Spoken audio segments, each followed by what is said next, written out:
What? Why'd you say Discord? Oh, you posted something in Oh, you posted something in Discord.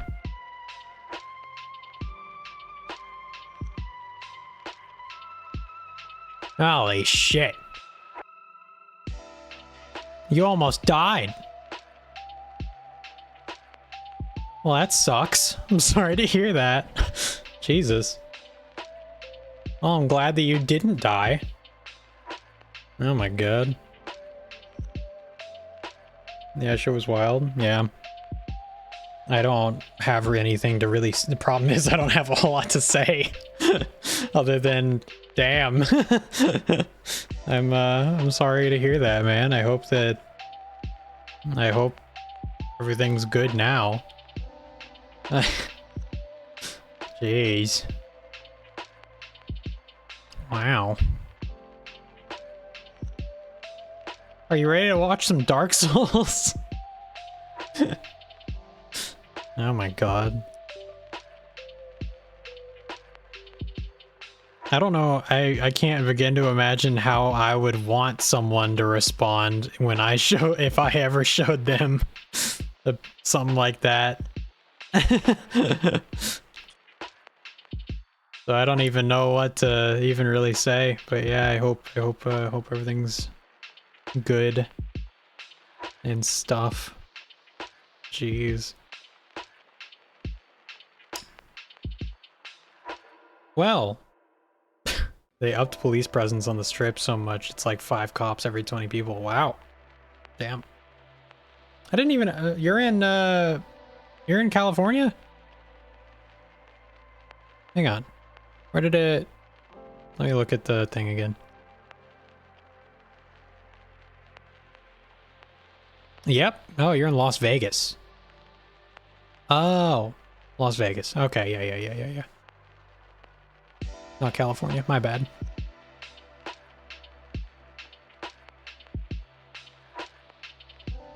Wow. Las Vegas Boulevard. Jeez. I need to learn to read. Well. Oop. Oh, right. We're playing Dark Souls 1 today. Hang on. Let me, you know what? Let's go back to this. Man, how the fuck do I move on from this? That sucks. I'm sorry to hear that. Moving on. Speedrun Dark Souls 1? No. We're doing a level 1 run in Dark Souls 1. Which should be quite a bit of fun. Haha. I rhymed. And I'm not entirely sure how I'm even going about it. Like, I have notes written, but there's quite a few different, oh god. No. It'll be fine. It'll be fine. Dark Souls 1, level 1, not that bad compared to a lot of other games. Like Elden Ring level 1, holy shit. I think that's a lot more rough, in a lot of ways. I actually just watched a video, literally an hour before stream, and it was an hour-long video. So like 5 minutes, it finished like 5 minutes before stream. And it was a video going over the Elden Ring DLC at level 1.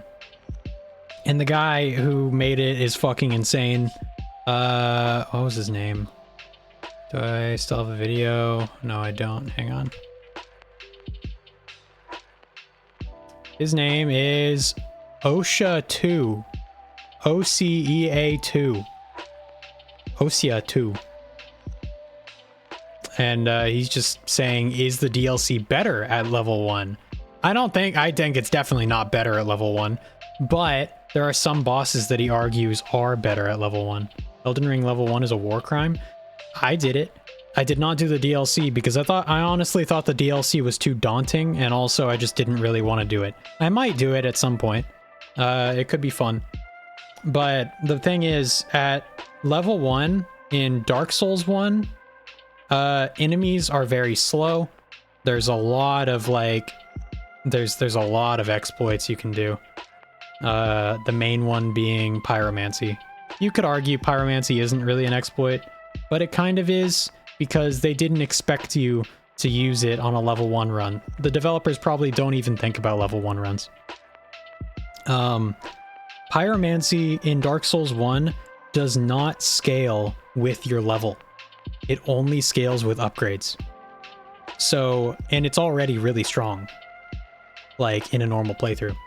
So you could have a plus 10 or plus 15 pyro flame and be at level 1 and use like any spell. Fighting Mikola at level 1, bruh. Well, fighting Consort Radahn. Apparently, I mean, I would have a rough time, but I beat Consort Radahn pre-patch. I'm not sure if you did. I'm sure, you know, a lot of people did. Pyro's OP? Yeah, in Dark Souls 1 it is. But, I'm, like, I don't think I've even really fought Radahn one-on-one since they patched him. But I have, like, fought him with other people. I haven't gone through the DLC again. I've only gone through it once. And I'm not sure... I mean, he's still really, really fucking tough. But I don't know if he would be the one that, like, fucks me up the most compared to some of the other bosses in the DLC. Because every boss can one-shot you. So it's kind of a weird thing. I don't know, this guy was kind of crazy, the way he talked about a lot of things. He also talked about some bosses having way too many, he shit, the only boss that he specifically shit on was Metir. The giant thumb, the giant hand, thumb, finger boss. That boss, I mean, even never touching it at level 1. Yeah, I think that's kind of a garbage boss. In a lot of ways. There's a straight up undodgeable attack that it does, and I don't really like fighting it in general. I think it's a really awkward fight. Especially with other people. Fighting that in a group. I mean, it's not really relevant to this, but that's a pain in the ass. I always hate getting summoned for it. But anyway. Fun stuff. I wonder... Are people gonna start doing Night Rain level 1 runs? Wonder how painful that would be. That would be awful. Like, trying to beat the final boss at level 1, that'd be awful. I'm sure people have already done it. I don't want to think about that. Anyway, let's get started with Dark Souls level 1. Give me just a second. Let's start up the game. Do I have anything? No, okay. We're good. Alright. And also, do that. Hi. I got my camera on. And I got a background. My background is all my garbage. Yay. That shelf back there is literally, this shelf right where my hand is just a fuck ton of controllers. It's just, I don't know where to put all of them. You should do it. Do what? Elden Ring DLC level 1? I'll do it eventually. I don't see why not. This is kind of quiet. Unless... I think it's just quiet.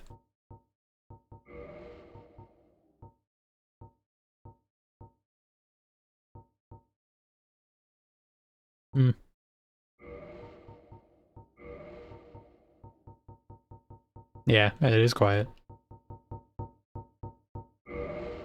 Okay. Grass's Pain Train stream, Night Rain level 1. Oh, Night Rain. I feel like I'd want to kill myself doing Night Rain level 1. I forgot.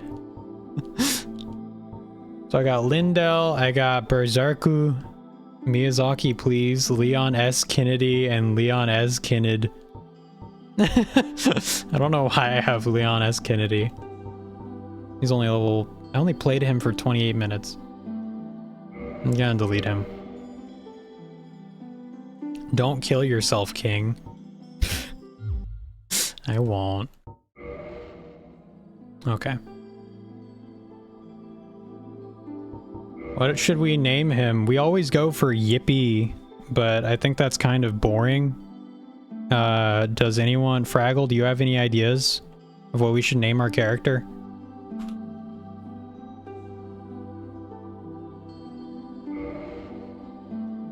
Fraggle. No.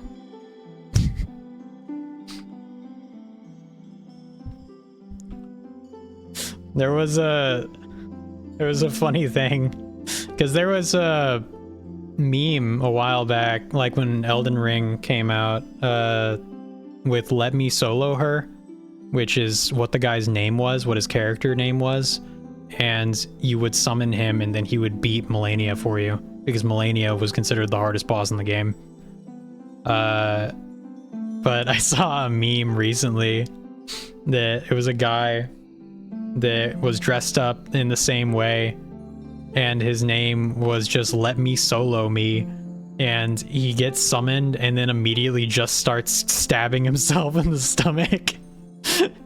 And that was it. He would just kill himself, and then you wouldn't even help with the boss or anything.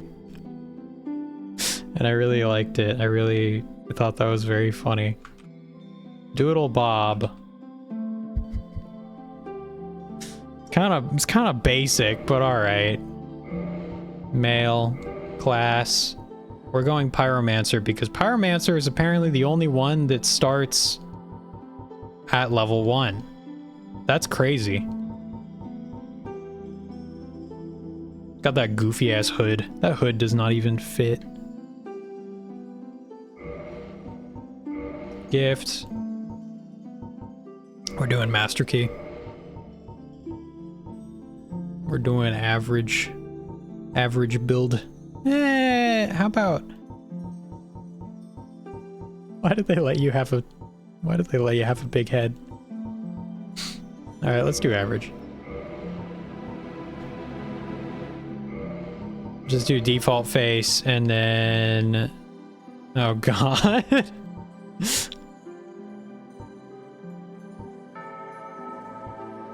All the hair in Dark Souls 1 is so bad. Bobbed. It's probably the most realistic. I get that a lot. Oh my god.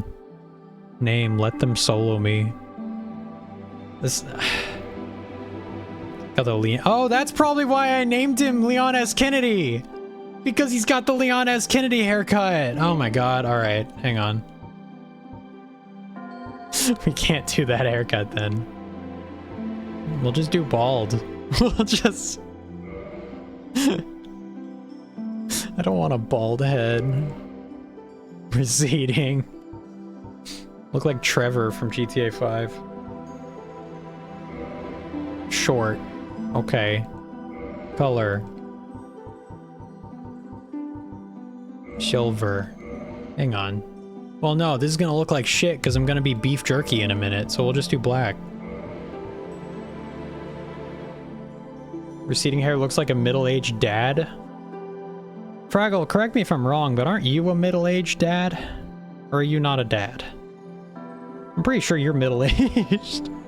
Maybe not. Maybe, like, I forget how old you are. But I'm sorry if that's incorrect. I apologize. I feel kind of bad now.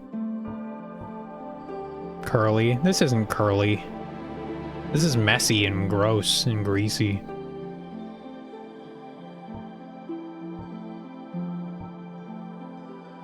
Wild. Sure. Why not? Okay. We want to do Doodle Bob? Is that really the best we got?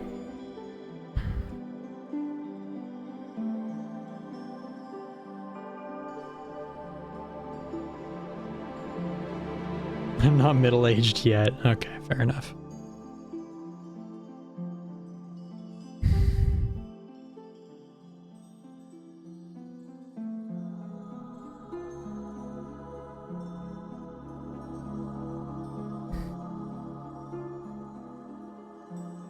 don't want to just make him like, oh, SL1. Oh, I gotta categorize it so that it makes sense and it's easy to find later. It's gonna be so easy to find. It's already easy to find. You just fucking look at his level and then he'll be level 1. What did I name my level 1 character in Elden Ring? Or Dark Souls 3? Name him Grass. Oh, that'd be kind of funny. Hang on.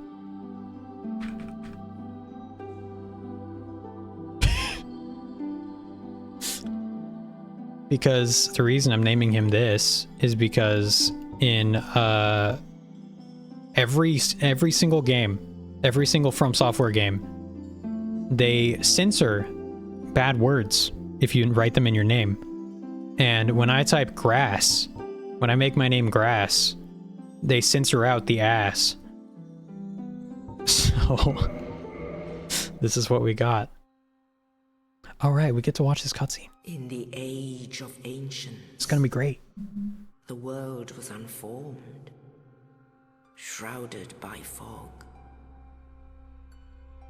A land of grey crags, I don't have very much tea left. arch trees, and everlasting dragons. This is the lore. Look at that dragon. But then there was fire. And with fire came disparity. Shit's iconic. Heat and cold. Life and death. And of course, light and dark.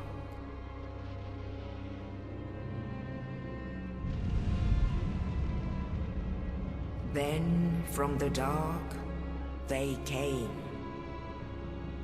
I like how one of these guys, the guy in the middle, gets up and then immediately falls back down.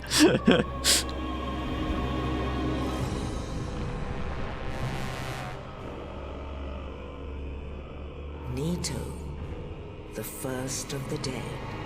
He's looking at that fire and he's like, Nito! And that's why his name is Nito.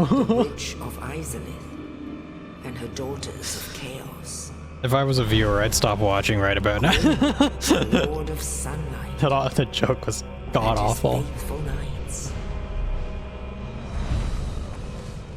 And the furtive pygmy, so easily forgotten. It's funny because people actually do forget the furtive pygmy exists, because that's all she says about him, is that he's easily forgotten. The strength of lords, they challenge the dragons. Gwyn's mighty bullets peeled apart their stone scales. The witches weaved great firestorms.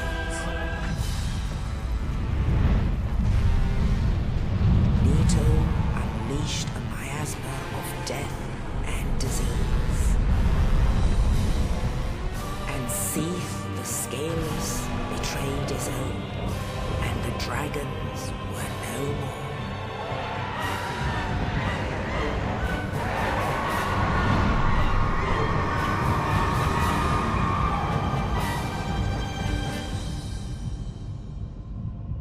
Thus began the Age of Fire.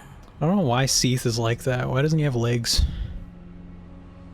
It's got like But weird soon squid body. the flames will fade, and only dark will remain.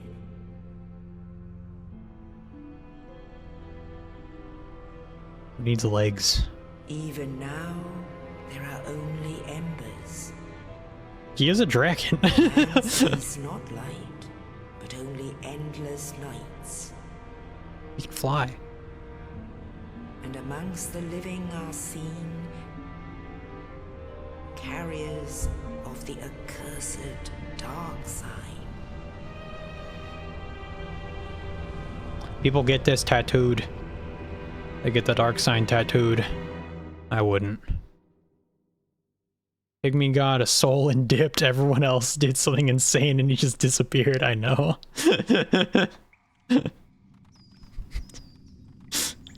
He's kind of smart for that. Yes, indeed. The dark sign brands the undead. Yes, indeed. And in this land, See this dragon slug? Yeah. That actually makes sense. That's why he doesn't have scales. corralled and led to the north.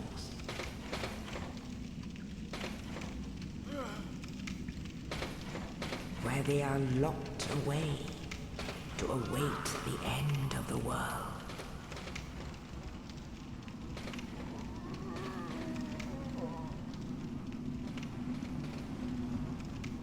This is your fate.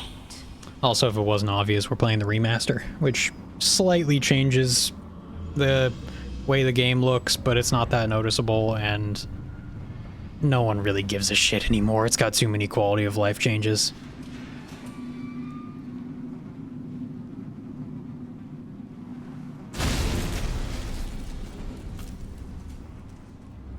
Hi, Oscar.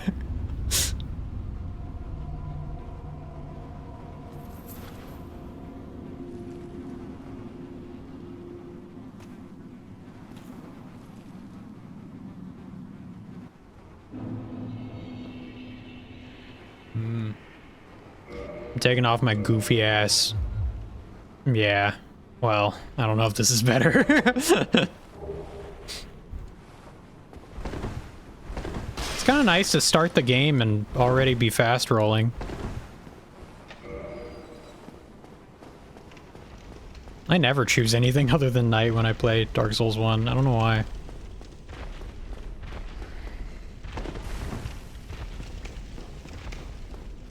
When I was little, we got some kind of gaming console that came with this game, and Tiny Me opened it up, got jump scared by like a boulder, and closed it again. I think I know what you're talking about. We'll come across that boulder in not very long. It won't take very long. I can't imagine playing this game when I was little, because I would have been so fucking confused, but I probably would have bashed my head against it enough to get somewhere. I never would have beaten it. There were a lot of games that I tried to play. Like, I bought, I think there's a game called, like, Bionicle Heroes for the GameCube. And I bought that as a kid. I bought it from GameStop because I was like, I like Bionicles. Oh, this will be cool. And then I bought it, and then I played it, and I couldn't get past, like, the first level. I don't know how old I was, but I was young and stupid. And I couldn't get past the first level, and I just quit, and then... Maybe it was like the second level, I don't know. But I just quit and I said fuck it and I just gave up.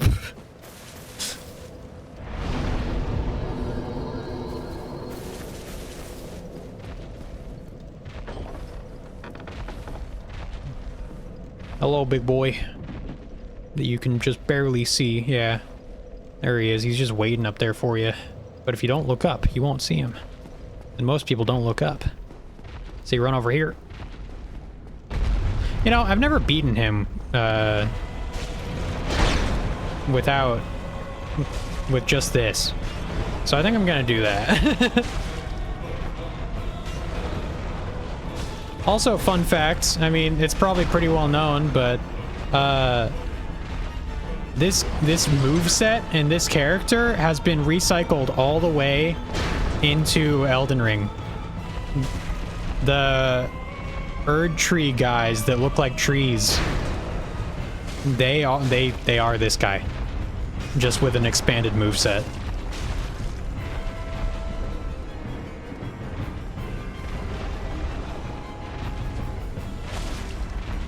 It's gonna take so long.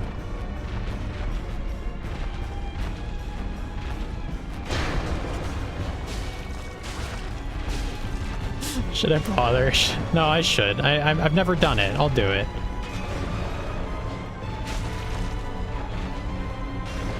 It's gonna take so fucking long. Hang on, I need him to get away from the wall.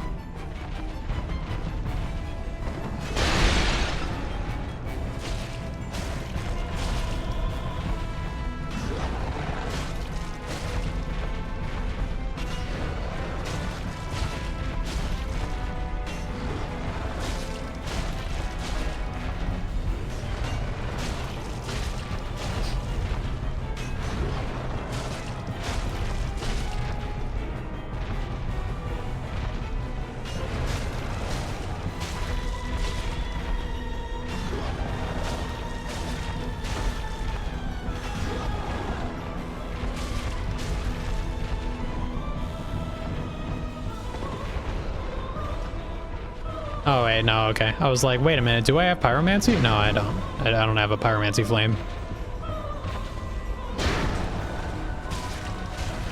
Dumpy demons, shut up. Oh my god. Shouldn't have looked away.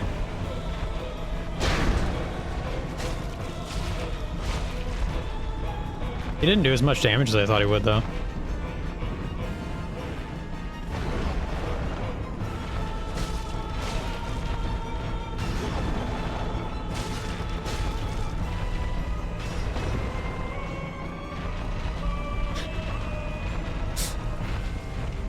It's also kind of funny because it seems like there's a lot of very samey sounding themes in Dark Souls 1. God damn it, my fucking Discord ping. Oh shit, alright. I'll fight him that way some other time. No, hang on. No, we'll fight him like this today. Shit! Shit! That better not be Satan. It better not be. It's not you. It wouldn't be. No, you're not that much of a dick. But now I just gave him that idea. Yeah, I took the master key. I got it because it's a level 1 run and it opens up the level 1 run a lot more. I also tried to fight this guy like 30 times before learning you're supposed to run past him. Yeah. I kind of got spoiled on that before I played Dark Souls 1 for the first time.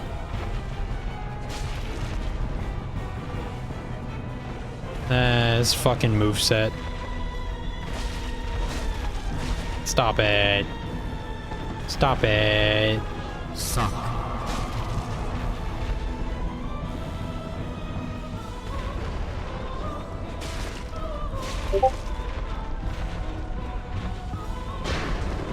Could I just could I hang on? Fuck. Hang on. Fuck. Can I just can I? Yeah, okay, it's Satan. Satan just that 4 of those messages are Satan. 5 of those messages are Satan. You fucking prick.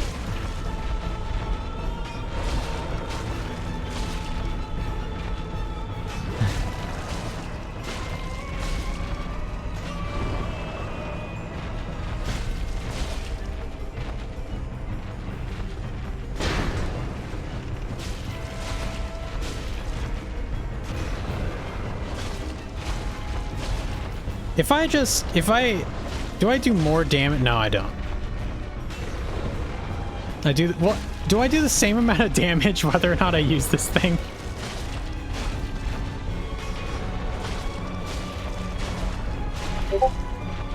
Satan!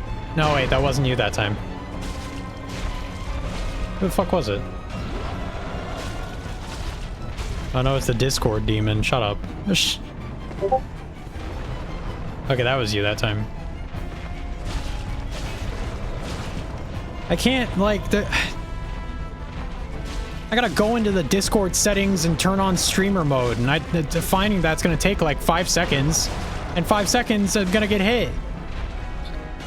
Going to steal your souls and deactivate your bonfire.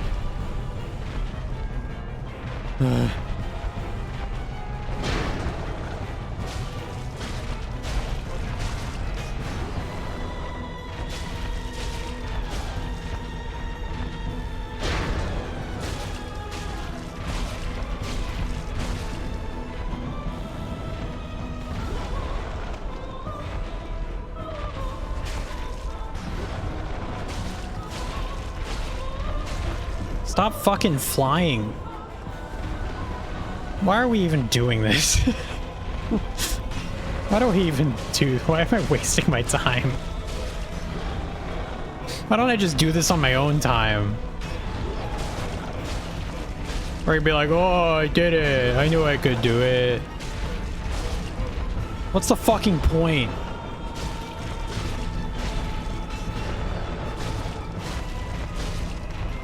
This takes so fucking long.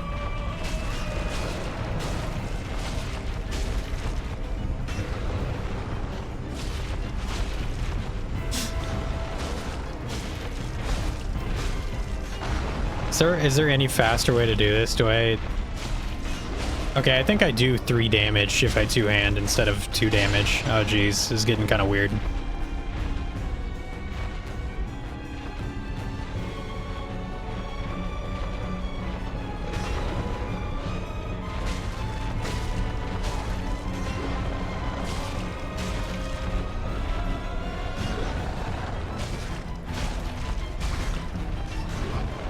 Why you no take fire bombs? We've been over this. I took the master key because it's a level 1 run and it opens up the world more and it lets me do goofy things like go to Blighttown early. And we're gonna go to Blighttown early because I need to.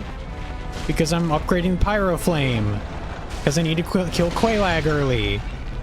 There's a lot of things. And also, that just makes it more apparent.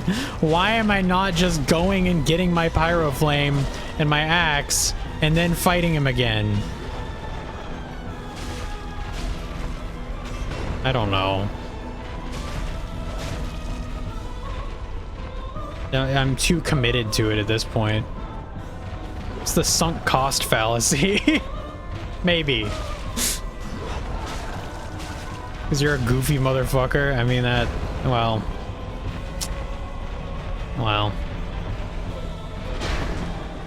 Something like that.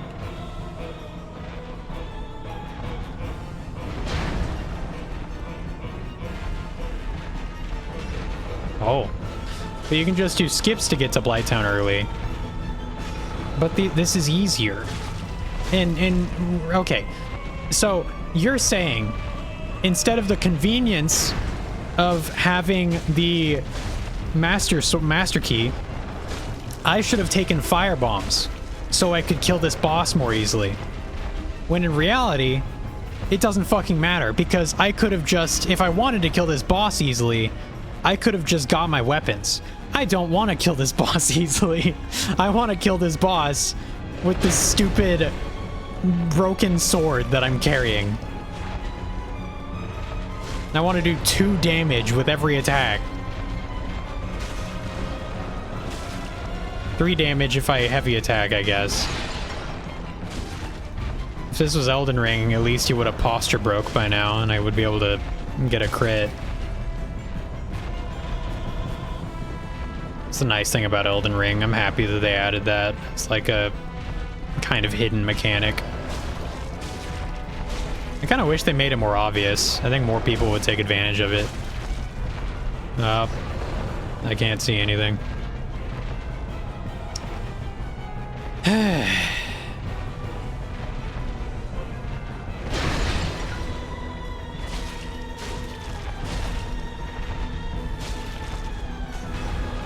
That was a weird move from behind.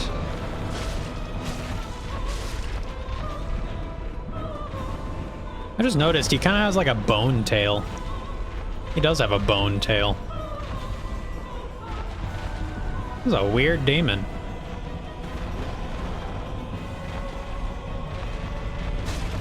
Stop fucking doing that, dude.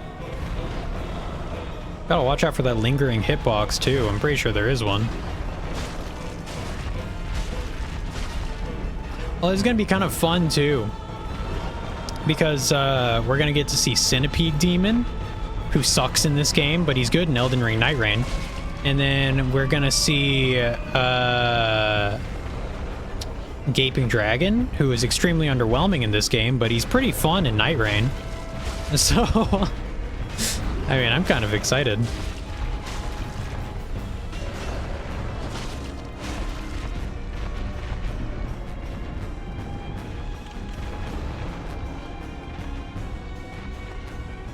Need you to stay in the center of the arena, my guy. God, you're so slow.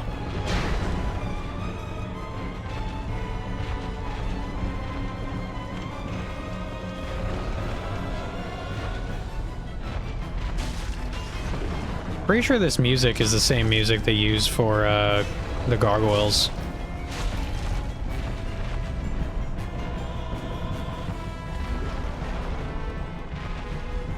Pretty sure it is. I'm sure they reuse it for a lot of things.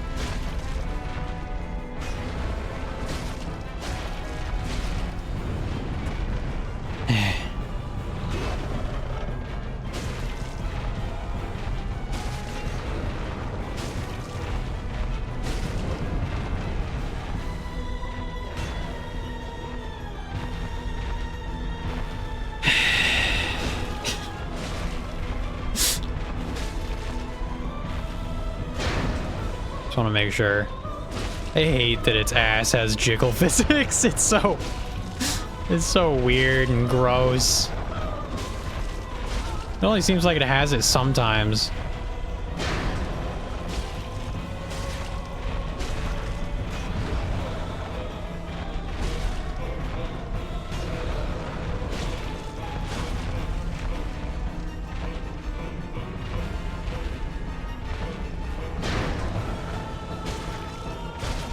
Almost there. I felt really bad. I was fighting, what's his name? In Elden Ring Night Rain, the boss that kind of looks... the sleep boss.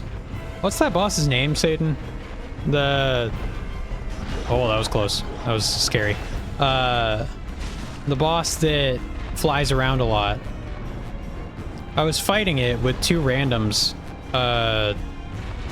And, well, they both died, and it was kind of up to me to either revive them, which they were not getting revived at this point. It was like, the boss was really low health. So it was either I revive them or I kill the boss. And, I failed to kill the boss. And, the boss, what happened was the boss was at, like, 3 health. It was very, very low. Oh. And I hit it a bunch, and on the very last hit, like it didn't even have visible health anymore. I tried hitting it again, and it floated up, and I couldn't hit it anymore. And it did its big whirlwinds attack thing. And I died. And it's not a good feeling to die to a Night Lord, a final boss in Night Rain, being the only one that could have done it, and having it at basically 0.5 health remaining. Oh, jeez, that was weird.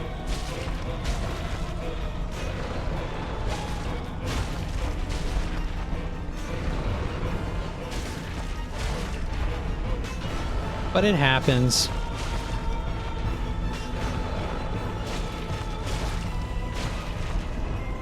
You know, that's life. Life's a bitch. I say that like this was a big deal. It wasn't. It didn't matter.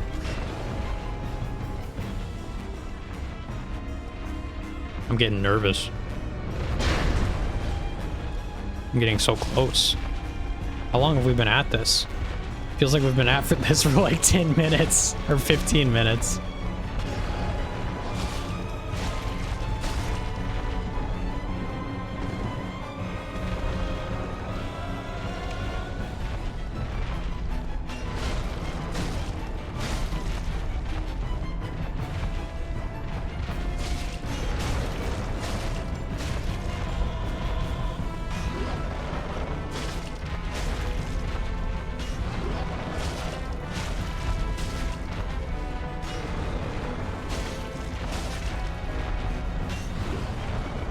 The funny thing about a boss like this is that you don't really need to worry about like your roll timings or anything. You just need to worry about staying behind him because he's too stupid. Ooh, he hit me. That could have killed me. Oh my god. That was whack.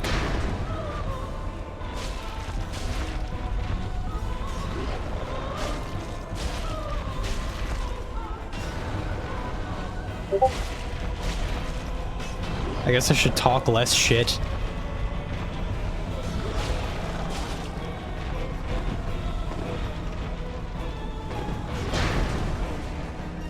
Oh my god.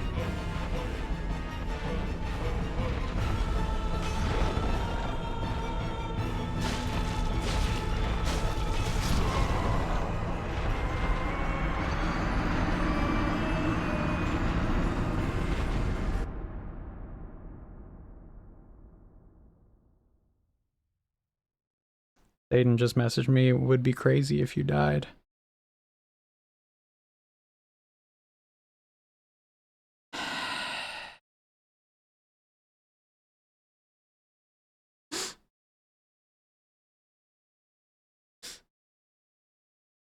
Enabling streamer mode. Okay.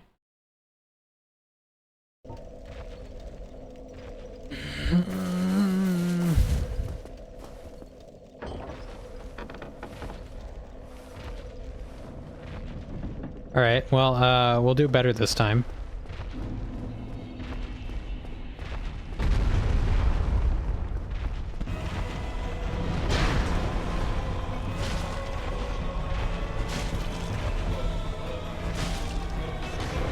Because it doesn't matter if you one-hand or two-hand, you do 2 damage. So now I know that.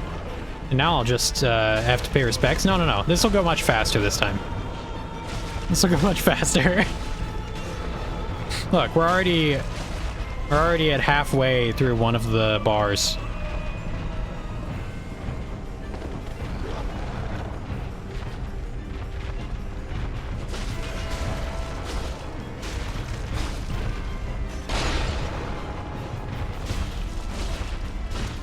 I can't fucking believe it.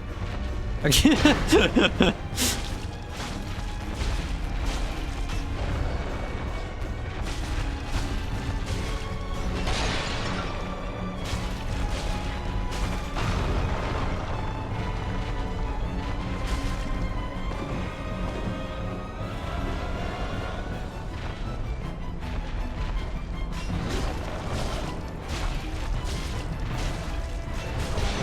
Oh my god.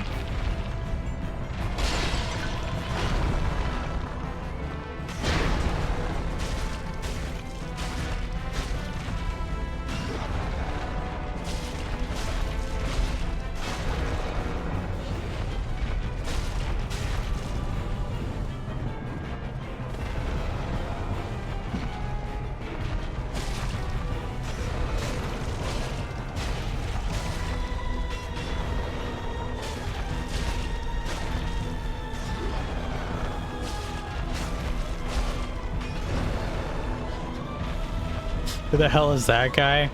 Who the hell is what guy? Oh, the guy in the camera? Yeah, I look so different, don't I? Because I don't have the green screen thing enabled.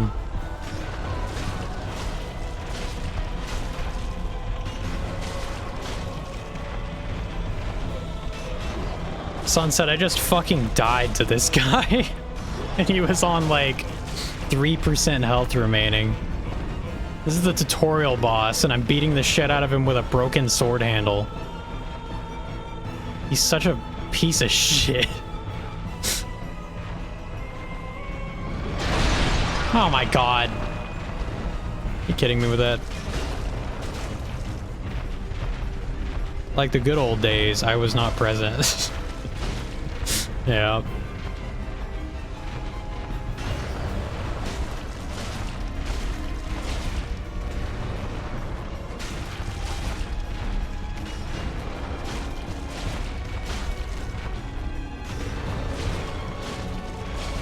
You weren't born yet.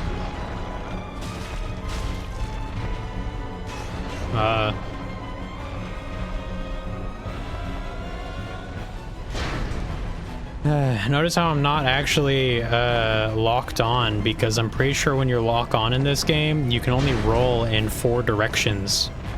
And it's ass. So I don't do it. I just never really lock on in Dark Souls 1.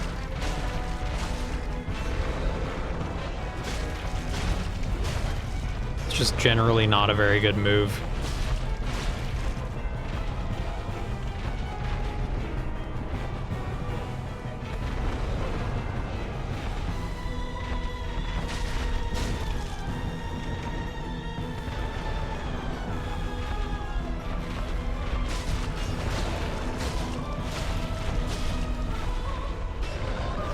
I keep on just like thinking in my head, I'm like, why the fuck am I doing this? Why do I bother? What's the point? Oh my god. Now I gotta dodge this janky shit. Okay. Okay, alright, okay.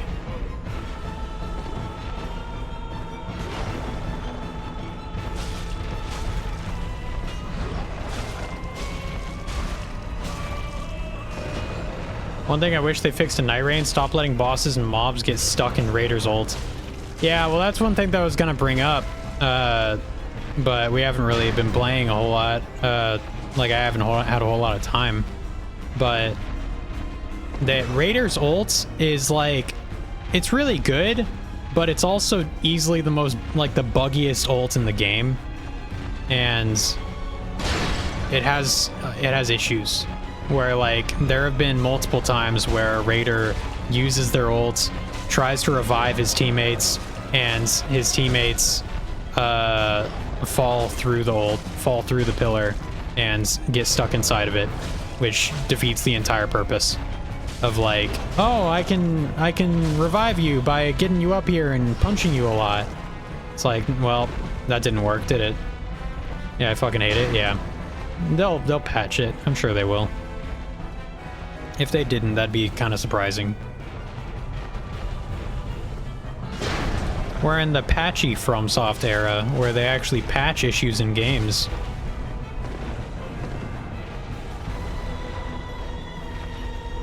It's kind of nice. And patch Bell-Bearing Hunter. What's wrong with Bell-Bearing Hunter? I love him. He's a fucking menace, and I think it's great.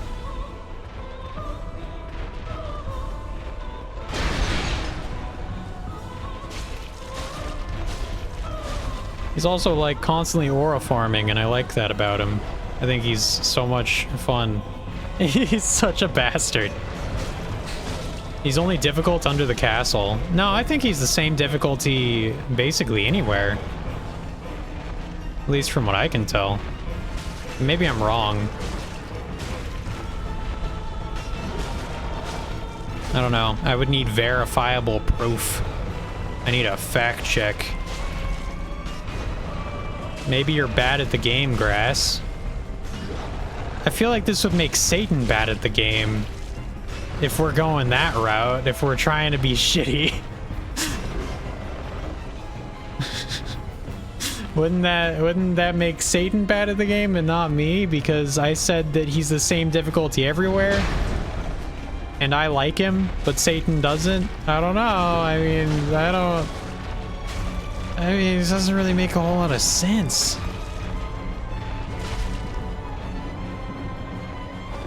This boss is ass. This boss sucks.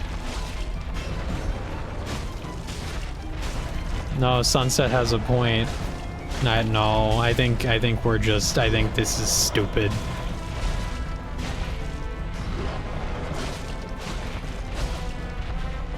I don't think he's that bad under the castle usually. There, that fixes it. Now Sunset has no point. So if I don't think he's that bad anywhere, I win. Also, who's fighting Asylum Demon at level 1? I mean, that kind of makes me better than you in a lot of ways, doesn't it? Fighting Asylum Demon at level 1? Well, I mean, okay, not just at level 1. That's what everybody does. But fighting Asylum Demon at level 1 with only the broken straight sword hilt.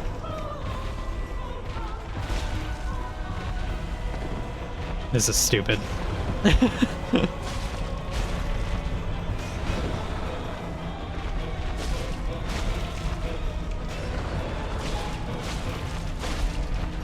Yeah, but I'm probably doing better mentally than you are right now. I'm not gonna argue with that. You're probably right. My mind is a sunless place right now. This boss is just ass? Well, yes. Yeah, I know. I knew, I heard it as soon as I said it.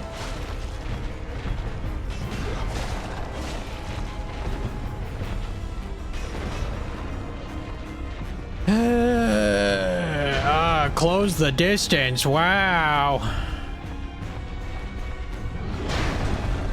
I didn't get hit by that time.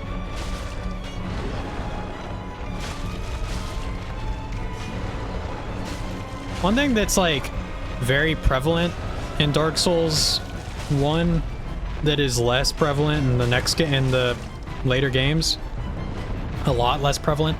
Is prevalent the right word? It's very common. Is bosses actually, with their animations, they'll move you around a lot. They'll like push you. Like he's constantly doing it. Where like, you know, I'm just getting knocked around by his legs, not by his ass. His ass doesn't do that. Don't start. But I'm not sure exactly why it doesn't happen in the other games as much. They just kind of changed things. And also, I mean, it might also just have to do with how movement is in Dark Souls 1, how it's like slower, and the way that you dodge things is different. And there's just a couple different things, I guess. But it might be the animations, and it might also just be like collision. I'm not sure. I feel like it's not even really a big deal in Dark Souls 2, but maybe it's just because of like, you don't really fight any Taurus demons in Dark Souls 2, or any bosses that have that kind of, I don't know, collision. Like Duke's Freya, you can run into her legs, but those are so skinny that it's not really a big deal. It might have just, maybe they just adjusted boss design. I don't know. Like boss, collision, or maybe just how bosses look. So what you're saying is that it's the power of thick thighs. Yeah, kinda. I mean, well, also the animations, like, you know, they're not gonna let me just clip into the boss. That'd be kind of lame, right?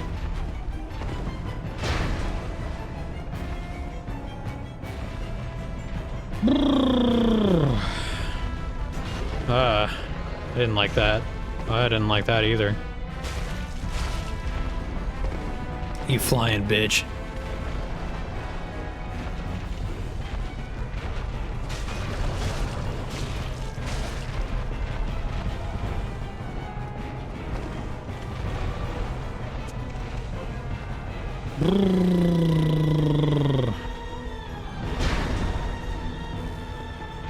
It's a safer way of doing it, I guess. Damn it! Stop flying!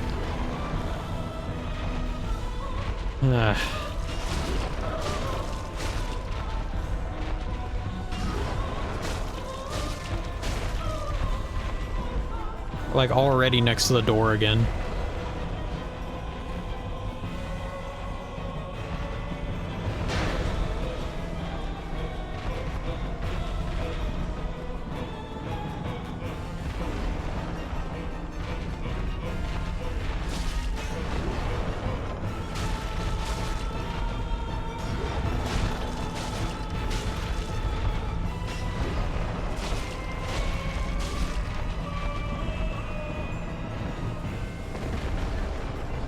Hey, at least you'll get a weapon you'll never fucking use. Wait, will I? Is there actually a reward for this? I didn't know. I didn't know. Is there? I didn't think there was a reward for this. That's really funny.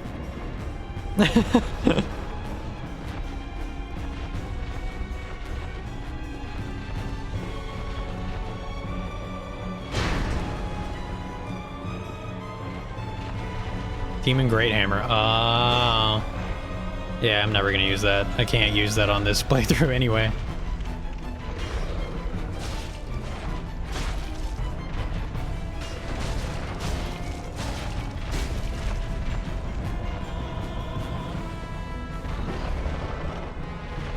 I'm gonna have wasted an hour of stream time just doing this.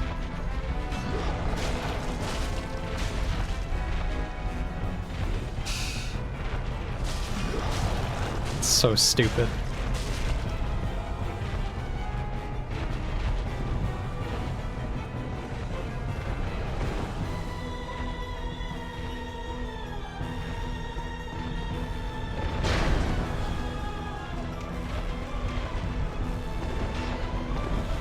Ugh. Imagine you died. I mean, I already did once. It's not that hard to imagine. You just can't be afraid of dying. You just gotta go, yeah, that's a possibility. But who cares, Yugi? I certainly don't.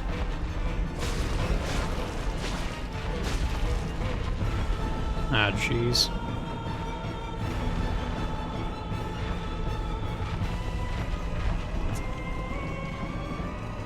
Ah, jeez.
I can't really see, but I guess I don't really need to. As long as I'm on his ass.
Did his health bar stop going down? Okay, there it is. There.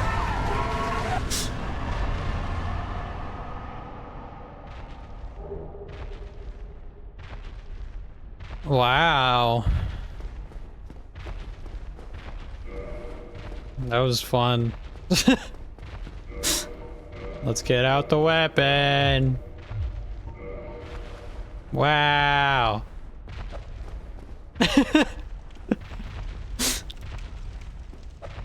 It's so funny to me that, and this, I think Dark Souls 1's the only game, maybe Dark Souls 2 does it, I feel like it would, because it kind of has attention to detail on these things, but it's the only game that makes it so you literally just can't use a weapon at all if you don't have the stats for it.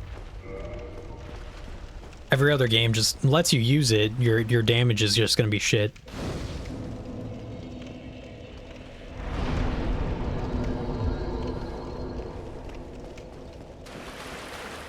Get your shield.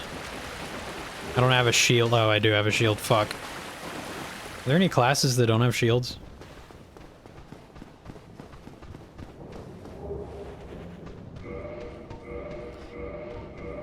Was there anything else in there that I didn't get? The working class.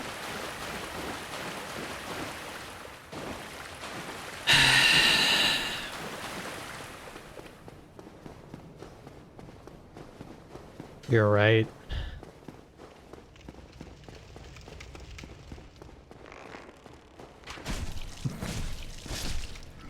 Amazing.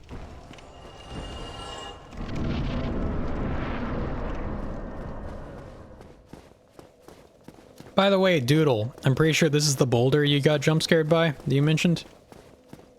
Or the brick? That?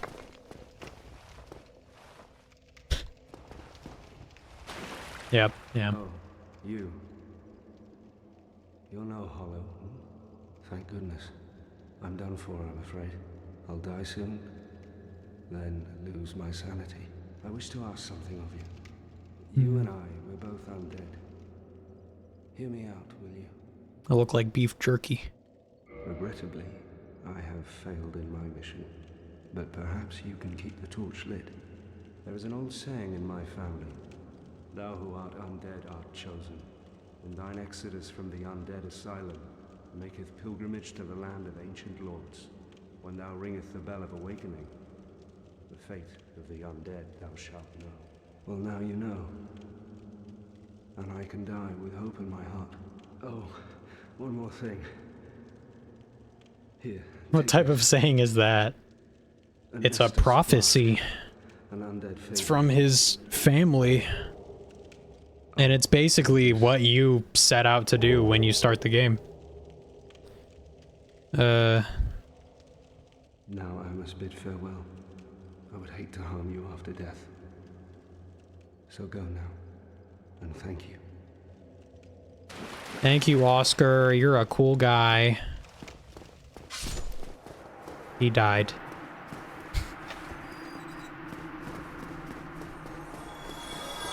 Sad. Good dude. Good dude, that Oscar.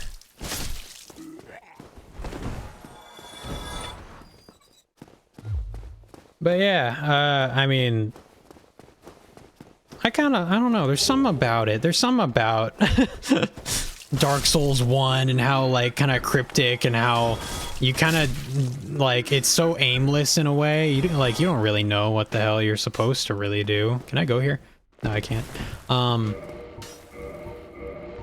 least not necessarily. And it's just kind of, I like how aimless it is. The rest of the game still keep that. Fireball. But maybe not to the same extent. And Dark Souls 2 is honestly extremely aimless, maybe to a bad point. As I mean, I remember not having any fucking clue what my goal was when I played Dark Souls 2. I just kind of ran around and fought bosses. And the Emerald Herald was like telling me that I need to kill bosses. And I was like, okay. Why? And she doesn't, I mean, she just kind of tells you to kill bosses. Like, you need to seek the king. But it's like, what the fuck is that?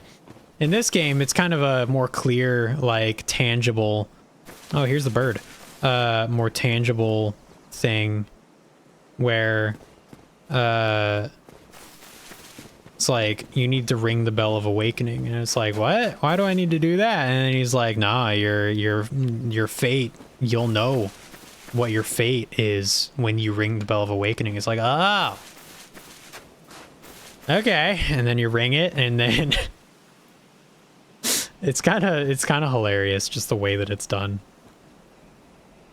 You ring it, you go back to Firelink, and then the fucking crestfallen knight is just like, there's 2 bells of awakening, and you're just like, fuck you! Undead shall be chosen. Bird. On beasts because why not? Gehrman probably. That's kind of what Gehrman does, yeah. But I mean, yeah, at least... In Bloodborne, you're given the idea that, like, you know, you need to stop the nightmare, the, like, ongoing night that is occurring, from what I understand. I don't really understand Bloodborne's lore, and it's been a while since I played it. I don't remember what Gehrman really tells you. But,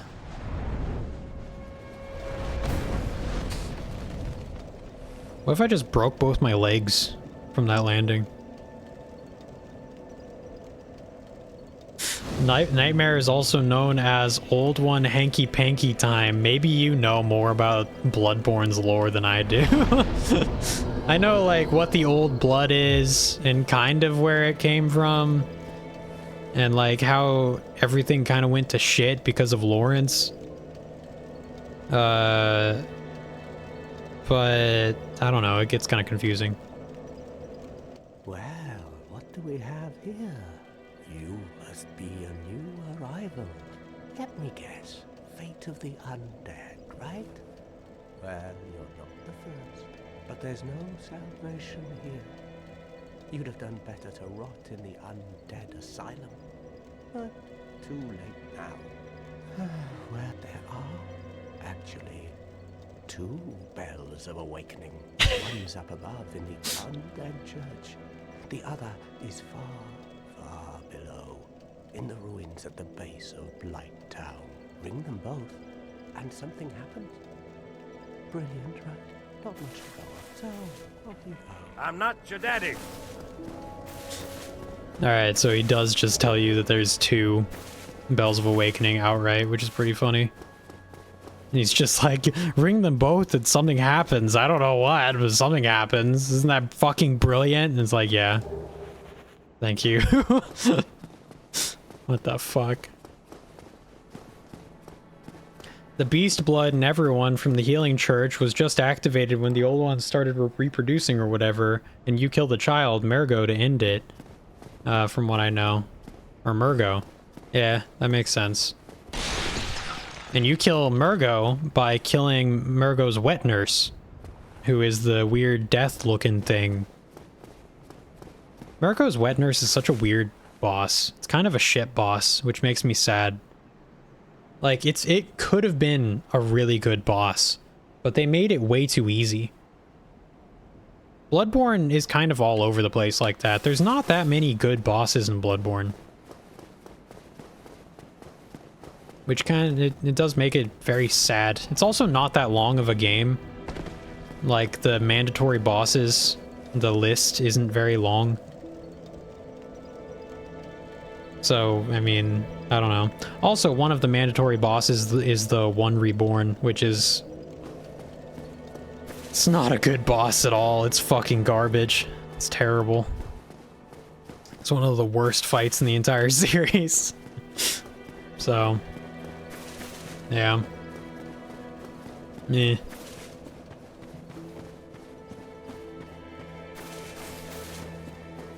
We're gonna go down here, and then we're gonna go to Blight Town.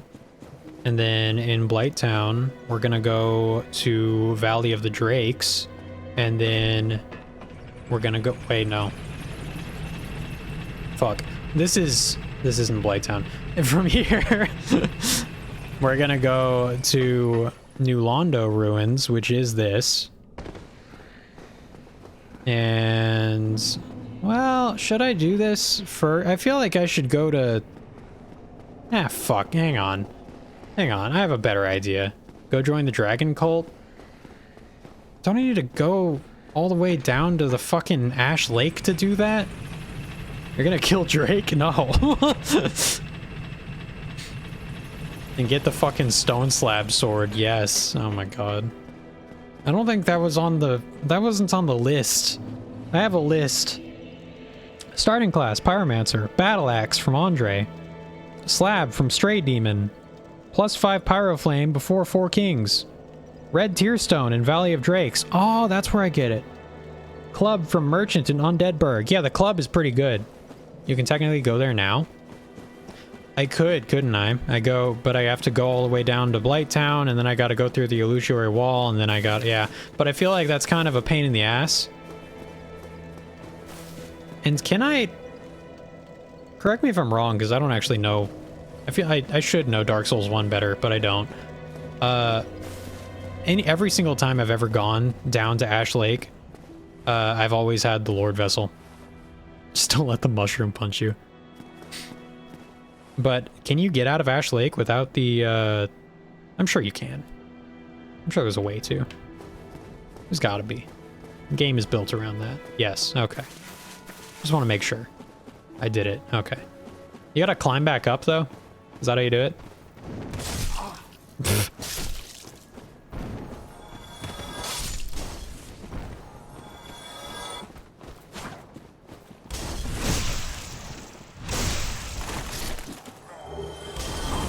Ow. Hang on, watch this. Wow.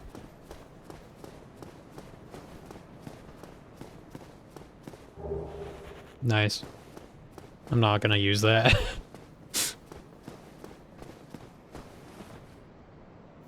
There's two ways you can— oh my god, this fucking guy.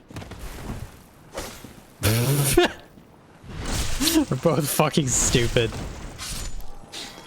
You can climb back up, or just do not rest at the single bonfire, fucking bonfire, and then die. Okay. I mean, yeah, but would I even be able to use that stone slab sword at level 1? No, I wouldn't. Would I? I don't know what the stat requirements are for it. Ow.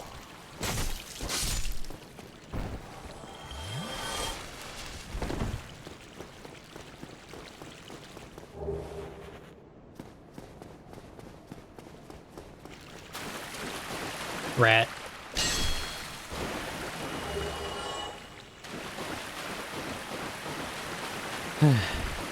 I just tried to sprint like I was in Night Rain. I don't know what the fuck my brain is doing. Like, no shit, you're not gonna be able to sprint like in Night Rain in this game. Hey, Grass, do a no-hit run. I'm not fucking doing a no-hit run in Dark Souls 1. I'm gonna try and not get hit as much as possible. Just because that's how it is.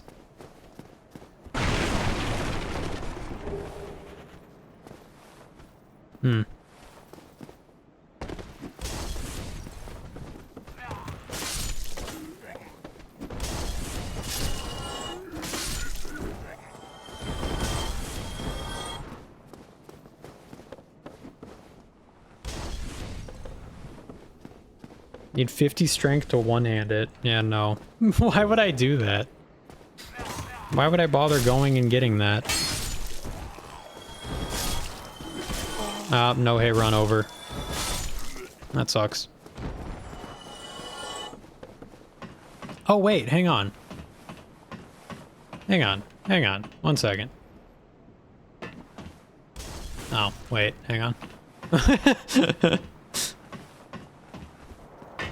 There's a thing you can do. Thing you can do if you do this. Hang on.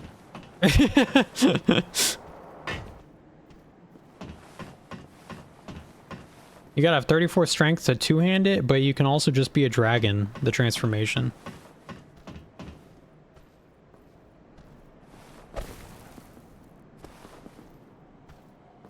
What am I trying to do here? Hang on.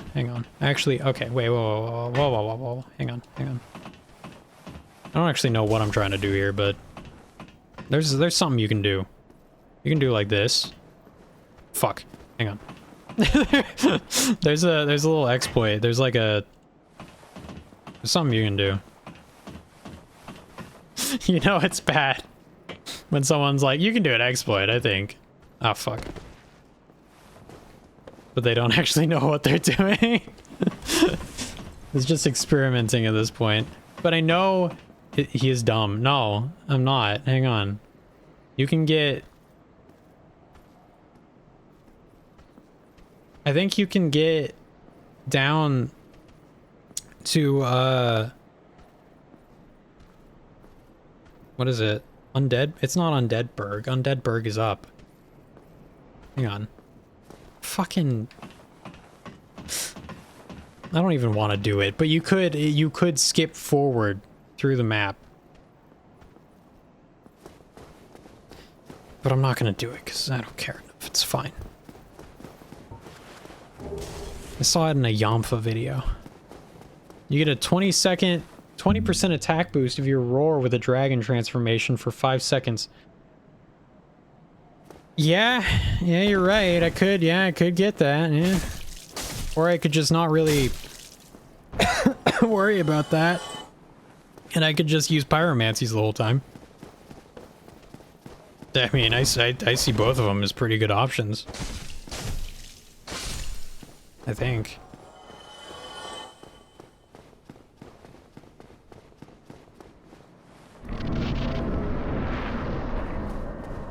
I like how there's just fog walls randomly around the map in Dark Souls 1. Like, when you're first playing through the game, you never know what you're gonna get. You never know if you're gonna run into a boss out of nowhere. Hello.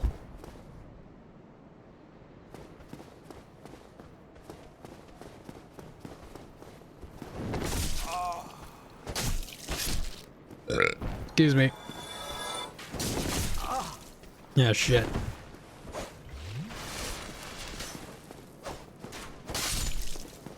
It boosts attack rating for everything? Well, yeah, I assumed it would, but I don't know. It's just a lot of work to go down to the Great Hollow, and it wasn't on my plan. It wasn't part of my plan. Like, now I'm gonna go buy a club.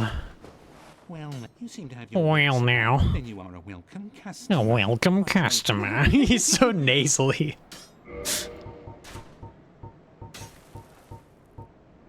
Alright, he has the residence key, which I'm gonna buy. And then he has the club, which I'm also gonna buy. I could buy 2. And then he has some garbage that I won't buy.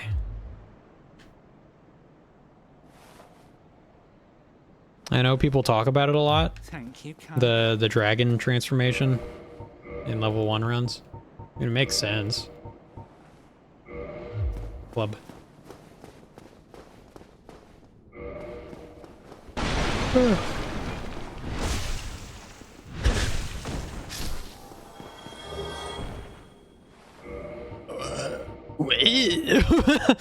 I just got battle axe.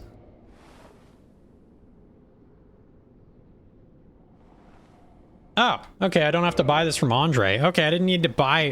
what the fuck?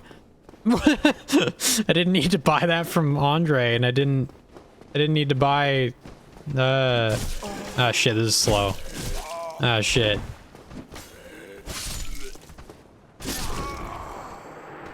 It's much slower. It's much slower.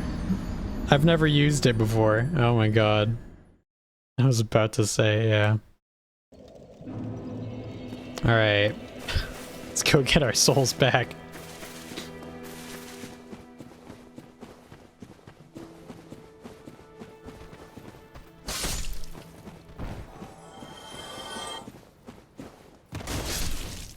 Oh my god.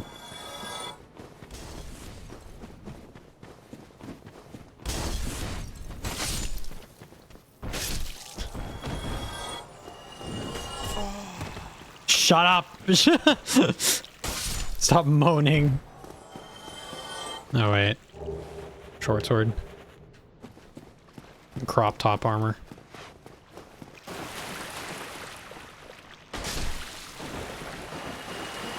The Iron Man run is over. It'll be fine.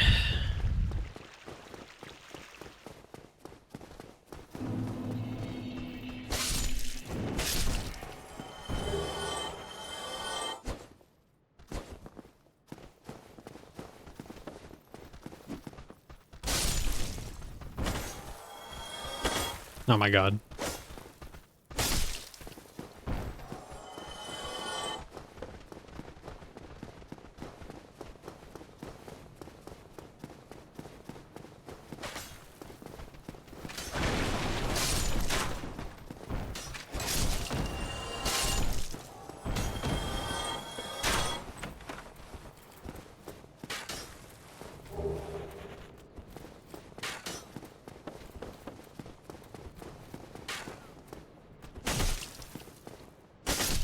Here we go.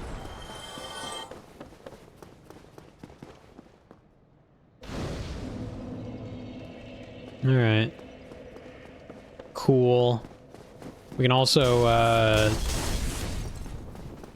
kill the Black Knight if we want to, if we're feeling it.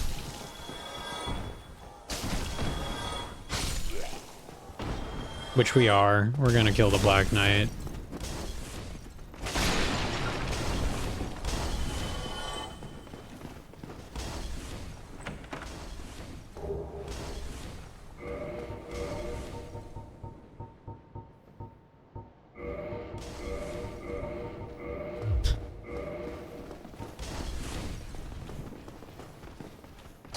The fuck are you doing back here?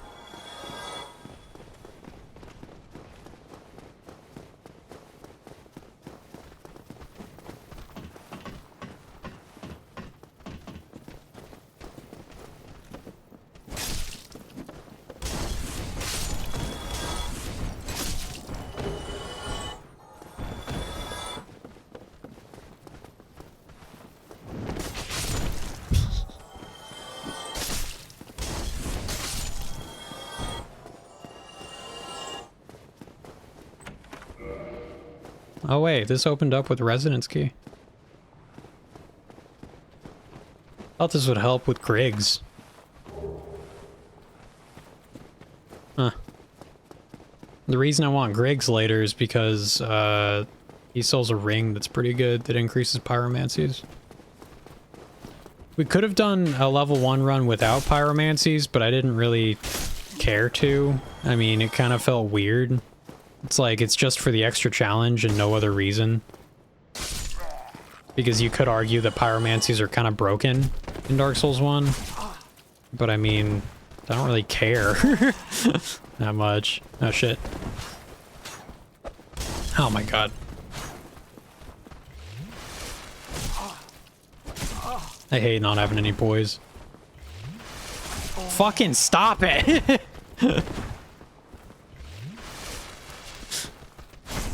Oh my fucking god.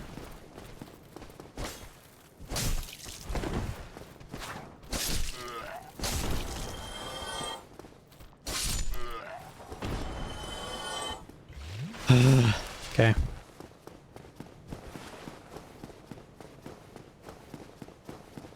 Alright, Black Knight's down here.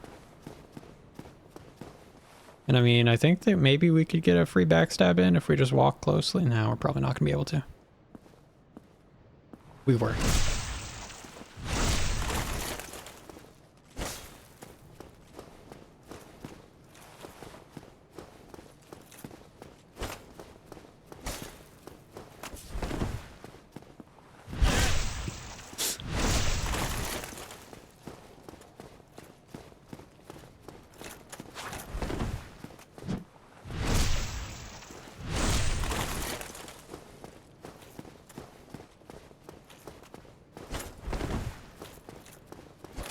Oh shit.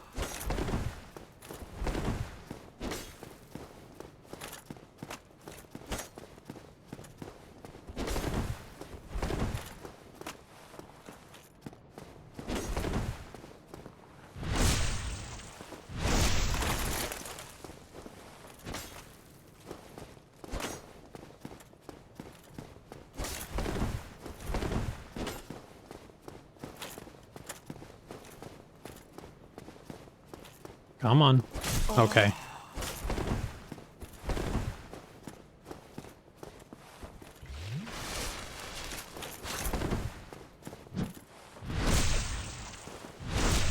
If you're ever pissed about getting hit, take solace in the fact that at least your character seems to enjoy it.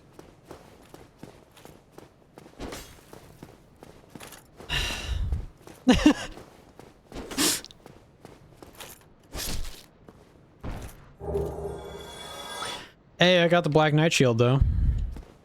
And a Titanite chunk. It's pretty good.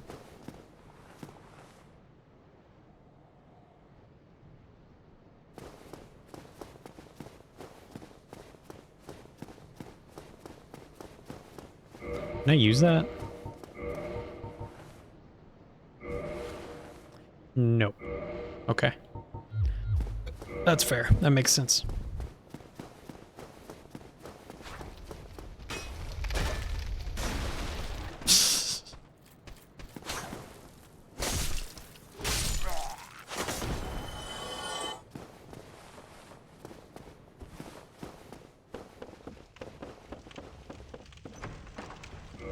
Oh, right, Master Key. Okay, so we could go get the Havel Ring right now if we wanted to. Let's fight Capra Demon first. Sorry, not Capra Demon. Taurus Demon first. And then we'll do that.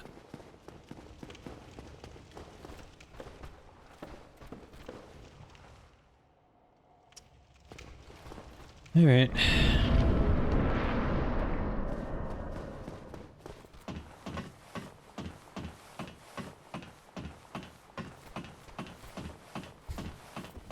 Hello. Where are you aiming, bro?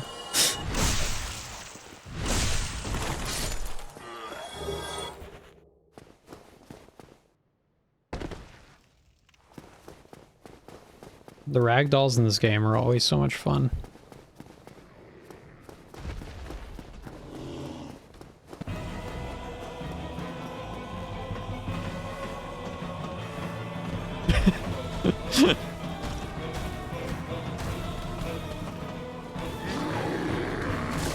Oh, what the fuck? Am I stupid? How did I fuck that up?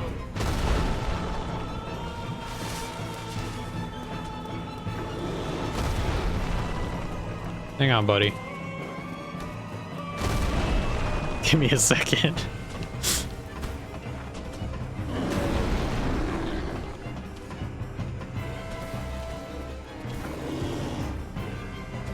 There we go. There we go. Okay.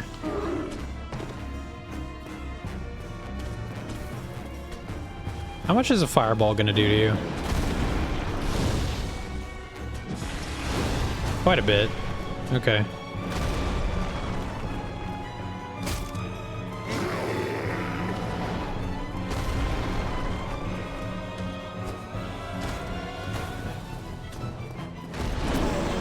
Ow. You really can just kind of walk away and then he's not gonna be able to hit you.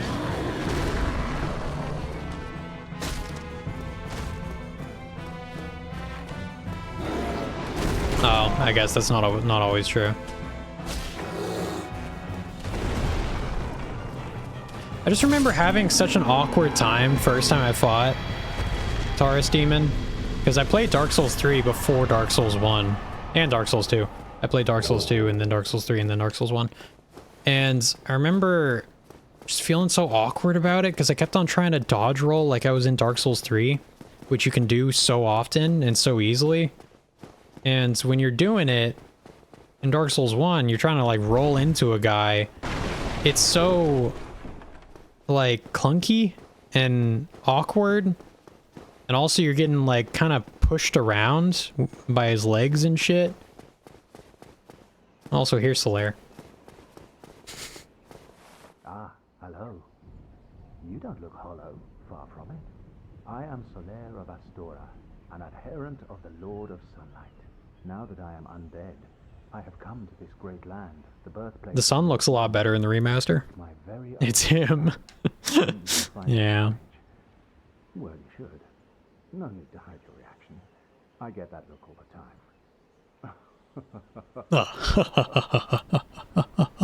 All right, bye. Well, hang on. Oh, aha. So I didn't scare you. I have a proposition, if you have a moment. Well, yes. Quite. I didn't mean to say no. Not to worry. I was in the wrong. We'll laugh it off, shall we? He's so fucking cute. All right, hang on. No. No, let me try again. Hello. Then perhaps the way I displeases. We are All right. amidst strange beings in a strange land. The flow of time itself is convoluted, with heroes centuries old phasing in and out. The very fabric wavers, and relations shift and obscure. There's no telling how much longer your world and mine will remain in contact.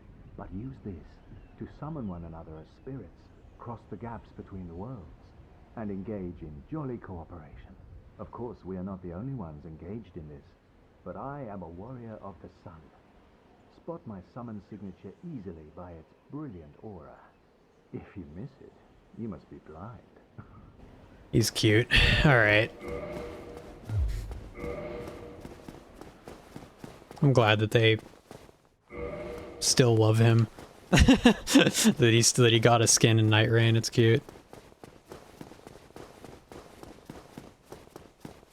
Where's the point? Oh, okay. It was there.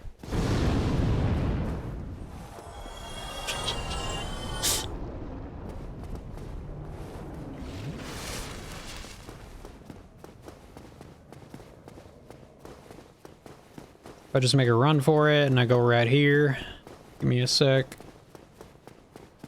Okay. I should have bought a bow and arrow.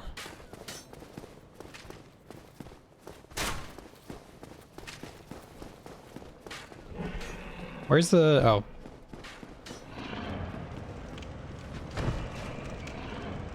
Kind of crazy how well this all, like, fits together.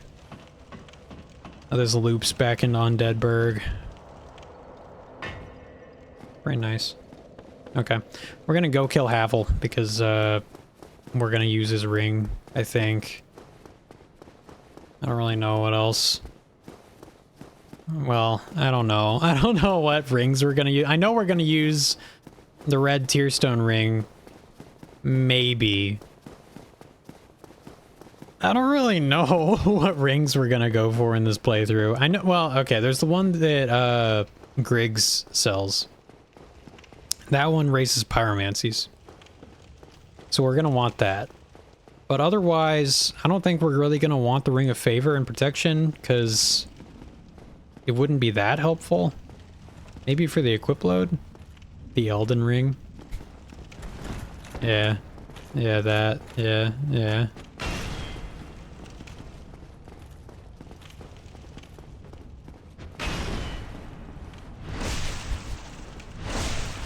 This is gonna take a while.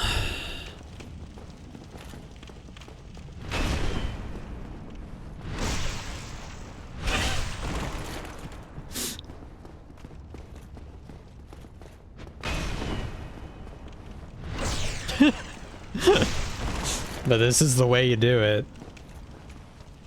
I mean, I could have, like, come back here later. I could have upgraded my Pyromancy Flame.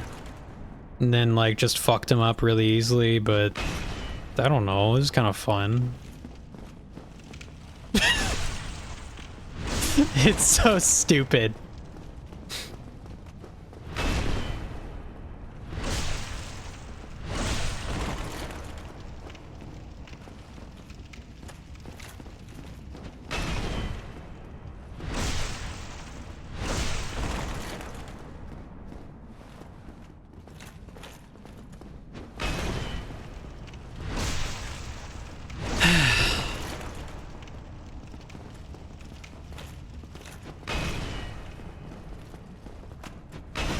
Oh.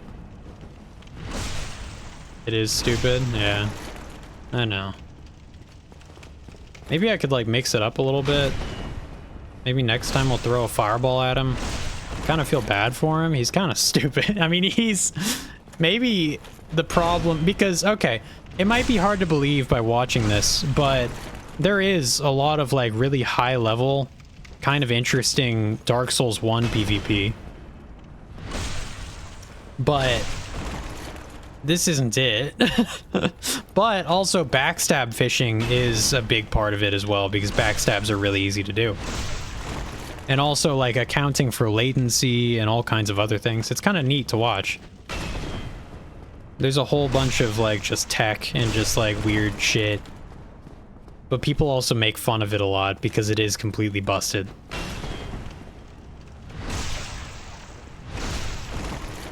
Here, if we go up here, then we do this. Wow, that did 28 damage. Wow.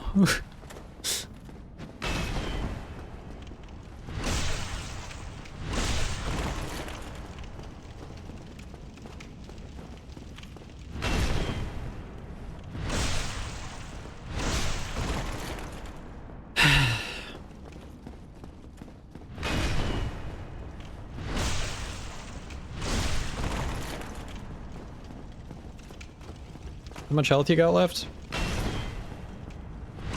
Last one? No. Like 2 more, maybe.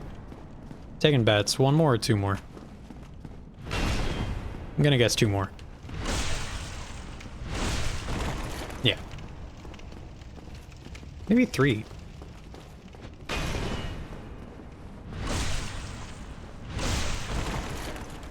Yeah, it was 3. Okay.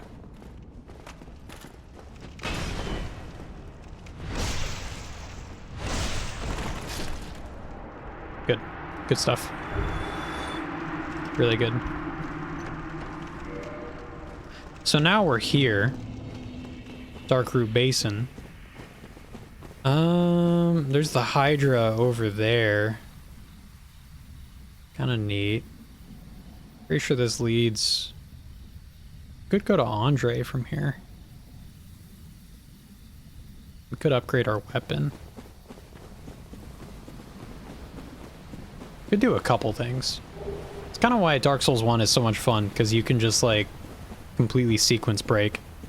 And if you really know what you're doing, you can really sequence break and really fuck up the game. I mean, not really. Like, the fun thing is you don't fuck up the game by doing that. Grass Crest Shield? Yeah, we're gonna do that as well. I forget exactly where that is. It's been so long since I just did a straight up Dark Souls 1 playthrough.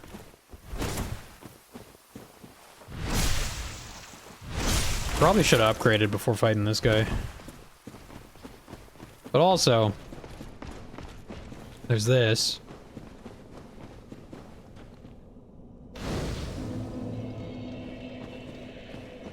We're gonna rest.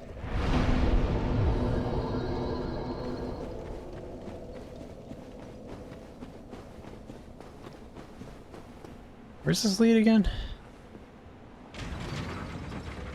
Should I play Stars and should I play in Stars in Time? I don't know that game, but probably. Give it a shot. Give any game a shot. Maybe not any game. There's a game that came out really recently. Oh, Mind's Eye. Has anyone heard about that game? Apparently it's like really, really, really bad. Also, here's Valley of the Drakes.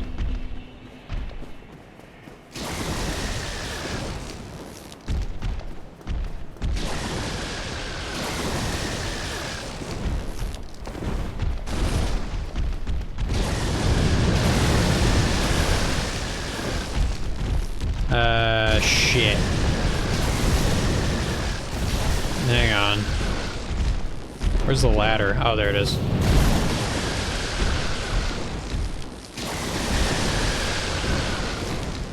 So this is a red tearstone ring. But I'm kind of confused. Oh my gosh.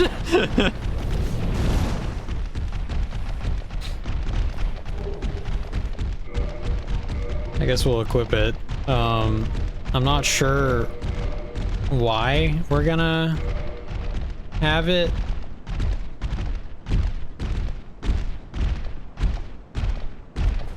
Give me a sec. Oh. Alright. I forgot that would kill me. For some reason, I thought that it was kind of like Demon Souls. I don't remember why. I don't remember Dark Souls 1 falling damage. Shit. In Demon Souls, you could literally fall like 5 stories. Like, I don't know, 50 feet, 100 feet, and live. Did you say Mind's Eye? Yes. There's a game called Mind's Eye. And it came out, and I think it had a AAA budget. It's an Xbox game, I think. But it's also on PC. And it's fucking horrible. Apparently it's dog shit. I haven't heard of it. That's not that surprising. The only reason that I've heard of it is because people were talking about how dog shit it is. I guess I don't really need those souls. I guess I could just go here.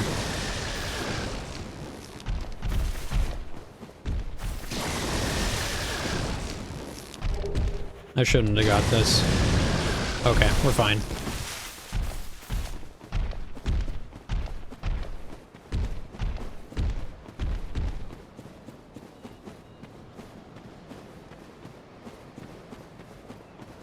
On this guy, we could just take one item. You should hate Play It Grass. It is $60 and I cannot afford that. I can't afford to just buy $60 games like Moist Critical does. I can't. Kind of want to see what these are because I forget. I think one of them is the Astora shield, the Dragon Crest shield, but I don't remember what the other one is.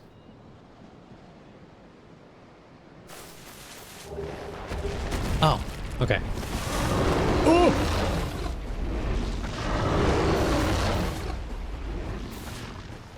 Alright, we're fine. He can't move. He's just half a dragon.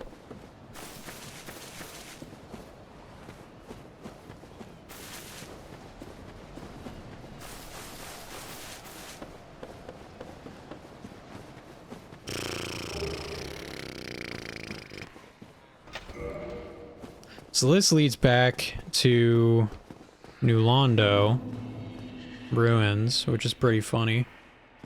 And this is the place, by the way, where you get this funny guy. Where is he? This guy.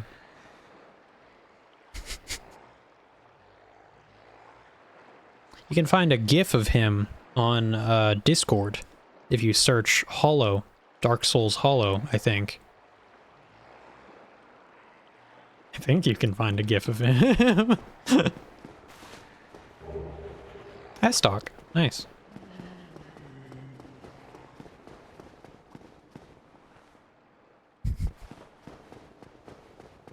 Oh, also this guy. Never mind. There's duplicates. Kind of makes it less special. And there's this guy. He's funny. He's chill.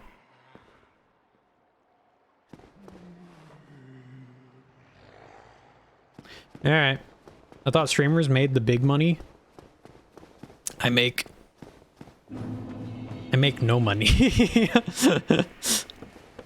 In fact, I'm pretty sure, like, I know, that's not surprising, but, like, even if you're a giant streamer on Twitch, Twitch is kind of in a bad spot, I think, right now. Where it's like... Hang on, I'm just gonna use the dark sign. But... like, most streamers on Twitch make almost no money. Even if you have, like, a fuck ton of viewers, you make almost no money on ads. I'm not entirely sure why that is. But, like, if you move over to Kick, I think, or if you move over to YouTube, especially YouTube, I think you make, like, a fuck ton more. There it is. I ran right past it. I'm an idiot. Ow, fuck.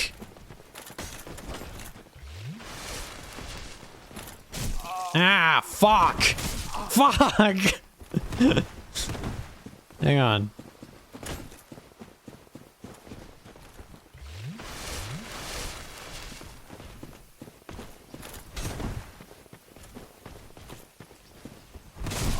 This sucks. Kill him and get the halberd? I won't even be able to use it. Probably. Need to lure him out to another place.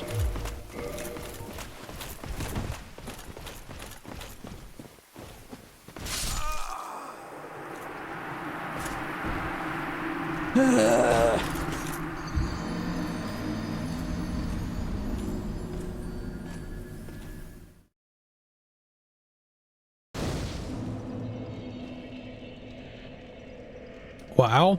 Shut up. I'll kill him this time. Watch this. I need to lure him out to a better spot. You need 22 strength for it. Then I don't think I can... I don't think that I can get that. How much strength do I have?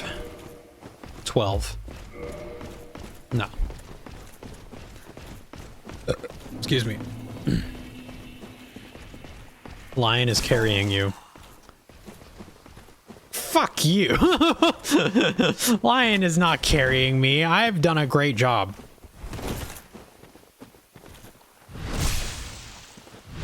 Intellectually. I mean, that was pretty intellectual, what I just did there. That was pretty... that was pretty smart.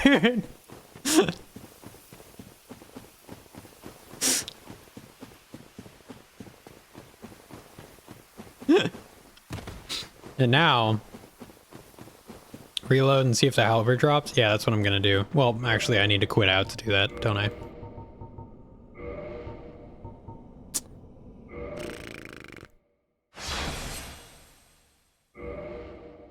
By the way, we're playing in offline mode because it probably wouldn't happen at level 1, but I still wanted to just make sure. There are people right now in Dark Souls 1 online that they're hackers, and what they do is they will invade you, and there won't be an invasion message, but they'll invade you, and then they'll just be in your world and you won't know it, and then they'll kill essential NPCs and bosses without you getting to them before you get to them. There's a lot of them in Anor Londo apparently, so they'll kill Guinevere and they'll kill Ornstein and Smo before you can get to them. So that's really shitty. Spooky? Well, it's not really spooky, it's just a dick move. It's pretty sad. Because that'll ruin, if somebody does that to you, it's gonna ruin your playthrough, like, for the most part.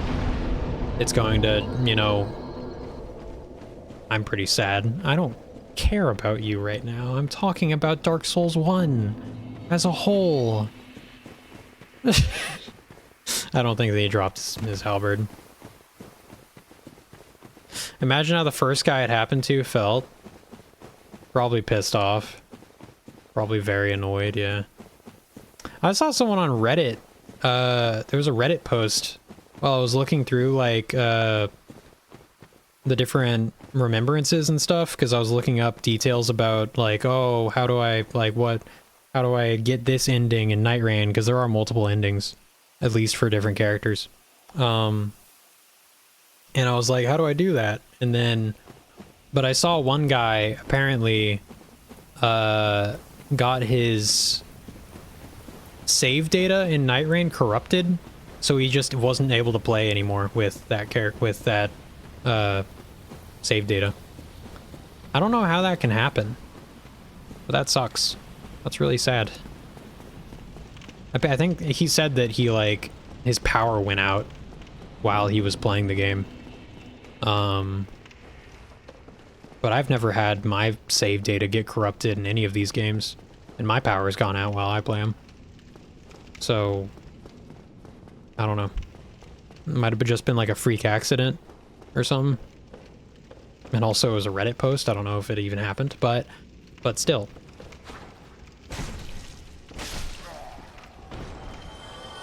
What else was I gonna do? I got the Grass Crest shield.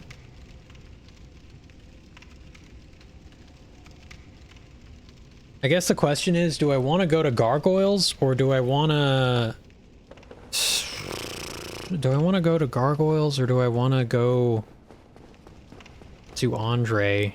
Can I go to Andre right now without beating I think I can. I gotta go through... Fuck, I don't remember how Dark Souls 1's world connects.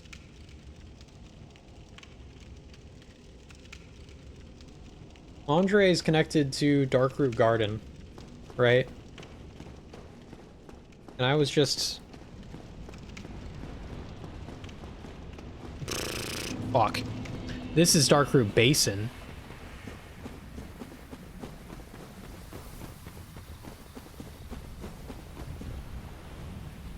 I have no fucking idea. I don't remember. Oh well. We're gonna try and kill Quelaag. I think that's fun. Oh wait. Oh wait a minute. So if I go down, that reaches that. If I go up... Oh. Right.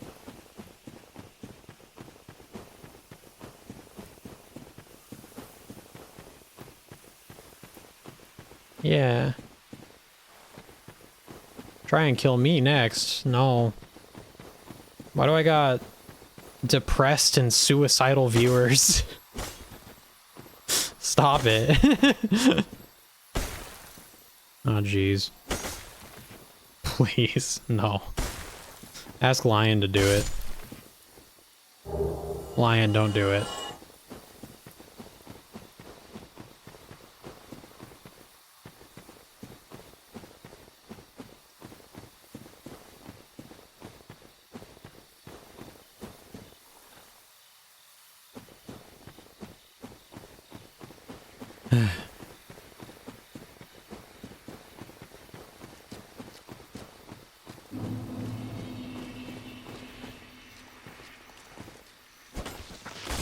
Oh my god.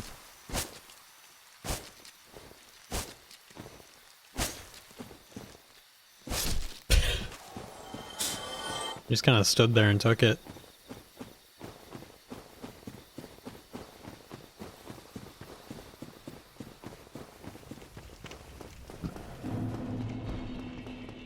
Here's one of the jankiest enemies in this entire game. They're really weird, but they're kind of cool looking, but they're not very fun to fight. Well, you must be a new arrival. I'm Andre of Astora. Hang on, Andre, one sec. I need to turn up your voice volume.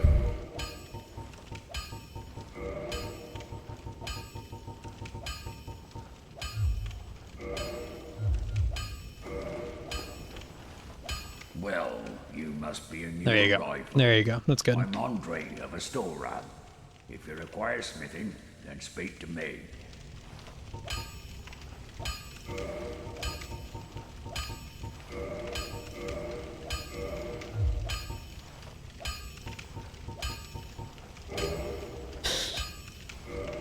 Gesture.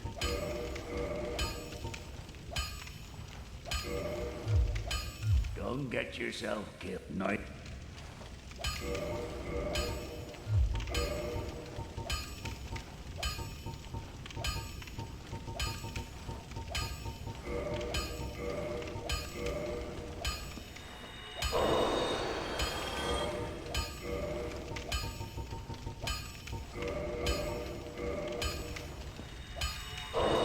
Why does only he have mouth animations? Because I have no fucking idea. I don't know why he's built like this. He's so wide and kind of gross. Like, you look at his concept art and he looks really weird. But yeah, he's the only one that has mouth animations. And that continues on to Dark Souls 3. I think Sekiro was the first game to have mouth animations. I think. And then Elden Ring has them too. But like, who gives a shit? I never cared in these games whether or not the character... You doing all right? Need anything forged? Also, he's not even like, he's not actually... He's doing this. He's doing... he's just like he's just doing like little movements with his mouth. He's not actually mouthing the words. I care? Well, sorry, man.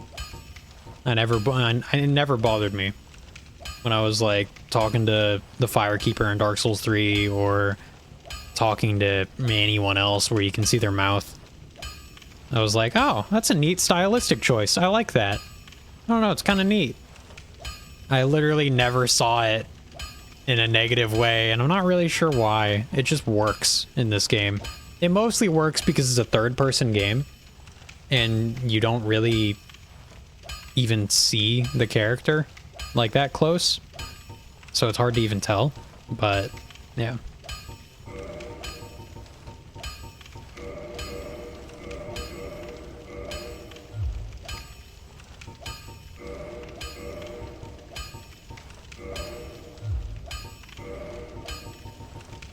Okay, +3. I mean... Don't get yourself... I know.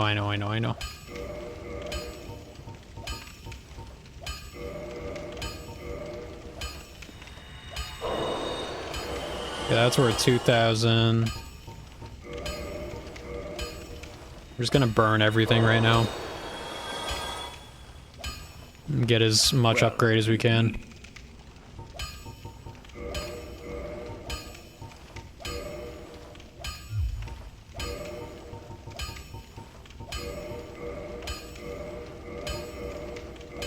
Alright, cool.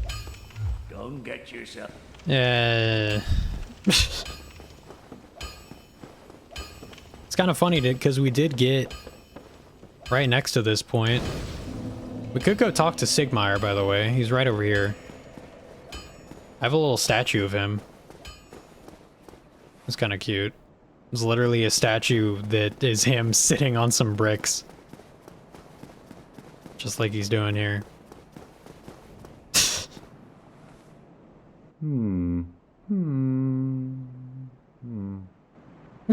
Okay, we're not talking to him anymore.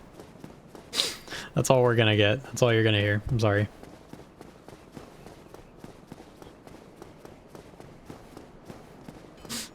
He's so fucking cute.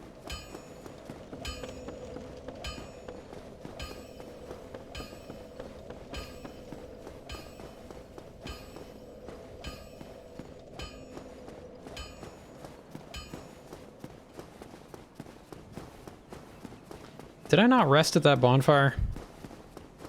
I probably should rest at that bonfire. Because now we're apparently fighting the gargoyles, which... It doesn't really matter, like, what sequence we do this in, because gargoyles shouldn't be that hard at all. But, I mean, if we fought Quelaag first, then we could upgrade the Pyromancy Flame, then we could come back here and just absolutely mop the floor with everything here. So, I mean, I don't know. But we're still kind of going to be doing that to an extent. Maybe not really, because we don't have any armor. Hello. Alright, give me a sec. Thank you. Jesus.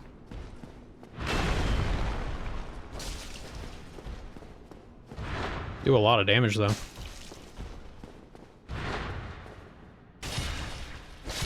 Okay, bye. Wow.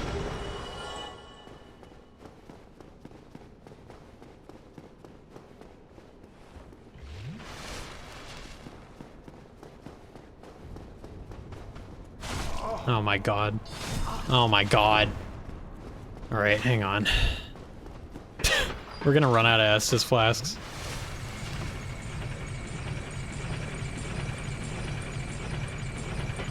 It is really neat how, like, you go down here, and then you go here, and you're like, oh, I'm next to Firelink right now. And you have that realization of how, like, close together everything is. And how interconnected everything is. It's pretty neat. I think it's like...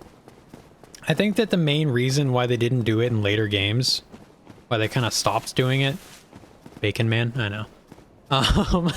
Why they kind of stopped doing the interconnectedness thing is because it ate into development time a shit ton to make sure, oh, this area is next to this area, and it makes sense, like, actually physically that there's an elevator here and that it leads down to over here. You know, like, all that planning. It's a lot of planning. And they just said it's not worth it to really do that, especially when you have players that get frustrated when they're fighting bosses that they shouldn't be fighting yet because they broke that, like, the sequence, and then they're fighting, like, I don't know, Nito, or sorry, not Nito, I don't know, what's a good example of a boss? They're going into Graveyard. Like, if they're going into Graveyard first, rather than, going to Undead Burg, or something like that, or if they somehow get locked in Blighttown or whatever, like a lot of people get frustrated when they don't know where to go and when they go to the wrong direction and then they just bash their head into it, like I did on my first playthrough, and then they just get stuck there and they don't have a good time. Which I think that's fair, but it also takes away, like, I wish that they kept trying to do it. But if they did, it would have taken away development time from, like, other aspects of, say, Dark Souls 3. And it probably wouldn't have resulted in as good of a game. But we can never really know. I think that, like, people speculated... Oh, wow. People speculated that Dark Souls 1 almost had interconnectedness on accident because they never did it again in later games. Which is kind of funny. No, they did it on purpose. It's just that it was such a pain in the ass to deal with that they were like, eh, fuck it.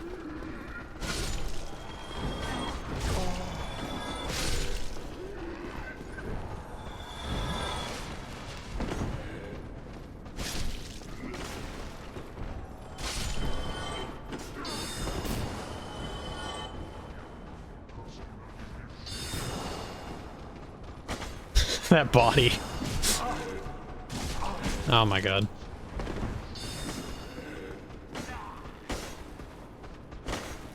Okay.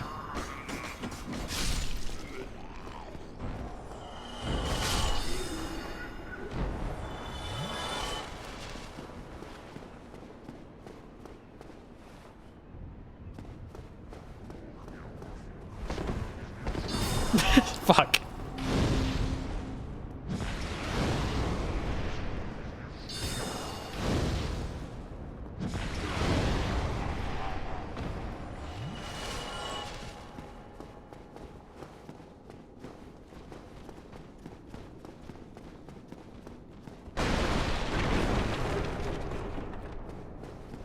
At some point, we're gonna get combustion, which is a pyromancy that just, like, creates a fireball directly in front of you, and it does a shit ton of damage, so that'll be nice. Because obviously, if we just stick with this, with the battle axe for the rest of the game, it's not really gonna work that well.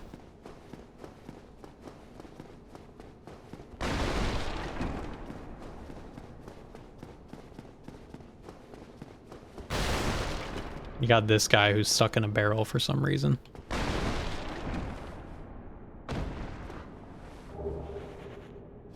I don't know why they have people stuck in barrels in this game. Like, that's where you find Laurentis, who is the pyromancer that you can meet. For some reason, he's stuck in a barrel. Oh, still human, are you? This guy's evil. I am in luck. It's kind of funny Could you help me? how in Dark Souls 1 they were like, oh yeah, let's make the evil guy just incredibly obviously evil. Like, why? And you absolutely shouldn't trust him. Thank you. And yes, sincerely. I am not he doesn't even, like, do a good job of, like, tricking you. I truly appreciate this. Not even remotely. And I guarantee a reward. Only later. It's got cool armor, though. Yes, very sorry. Your reward will have to wait. I've just been freed. Allow me some time.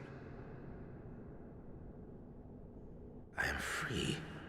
Now, I can get back to work. That's what I'm talking about. That's what I mean.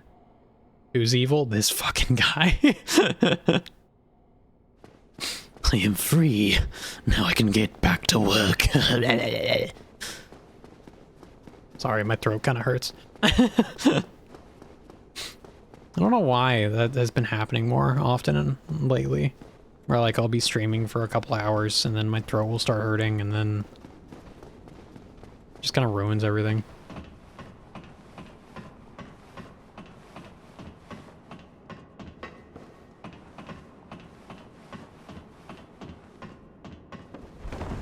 Alright. Let's just fight gargoyles. Oh, this guy. Yeah, that guy.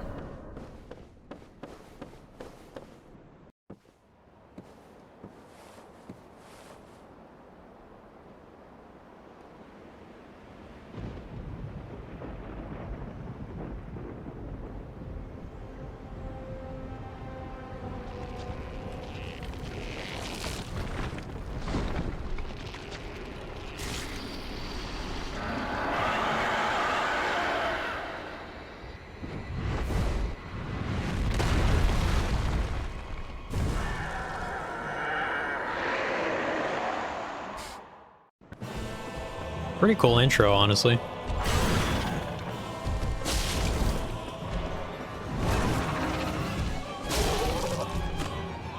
Why your tail?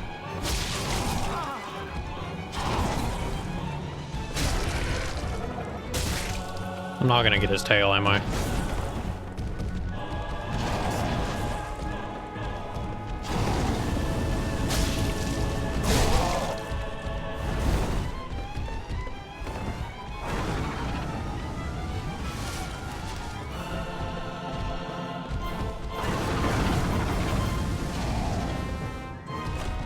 Damn it.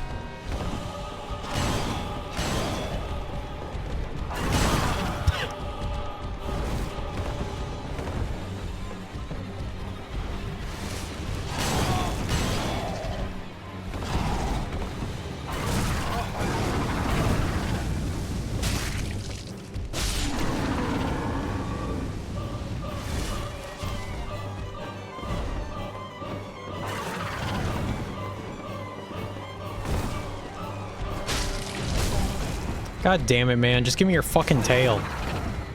I'm not even gonna use the weapon.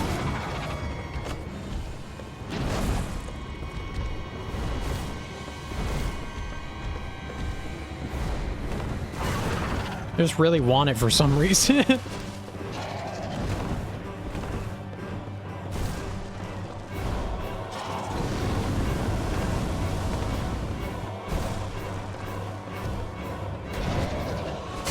Yay! Okay. Now you can die. Oh. Okay.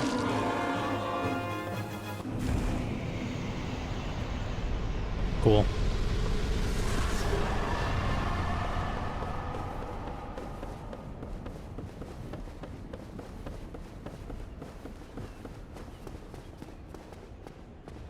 Pretty sure...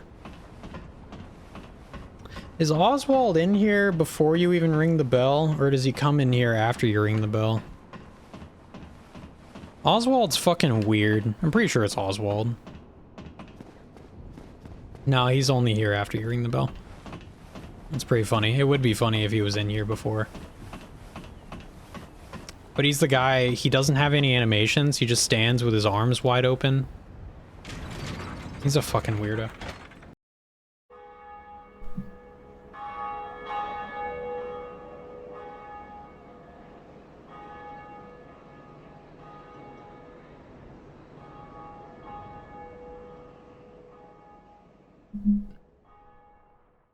If I was connected to online, other people would be able to hear that in their world, which is kind of neat. I think it's a very cute detail.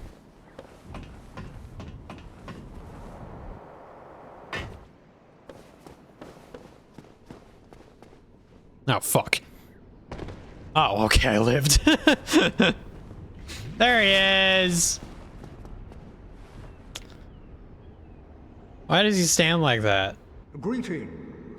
I am Oswald of Carim. Yep. The partner. Thou appearest to lack faith. Yet magnanimous are the gods. Cometh thou to confess, or to accuse? For indeed all sins my domain. He's waiting for a hug. I think you're... Okay, I'm not reading that.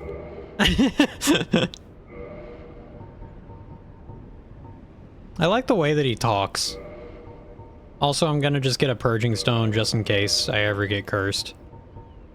I could get a homeward bone. I'll get like 2 homeward bones. Yeah, like, let's get like 4, whatever. Okay. Also, there's a really funny line that he says. Thou art welcome anytime. It is only human to commit a sin.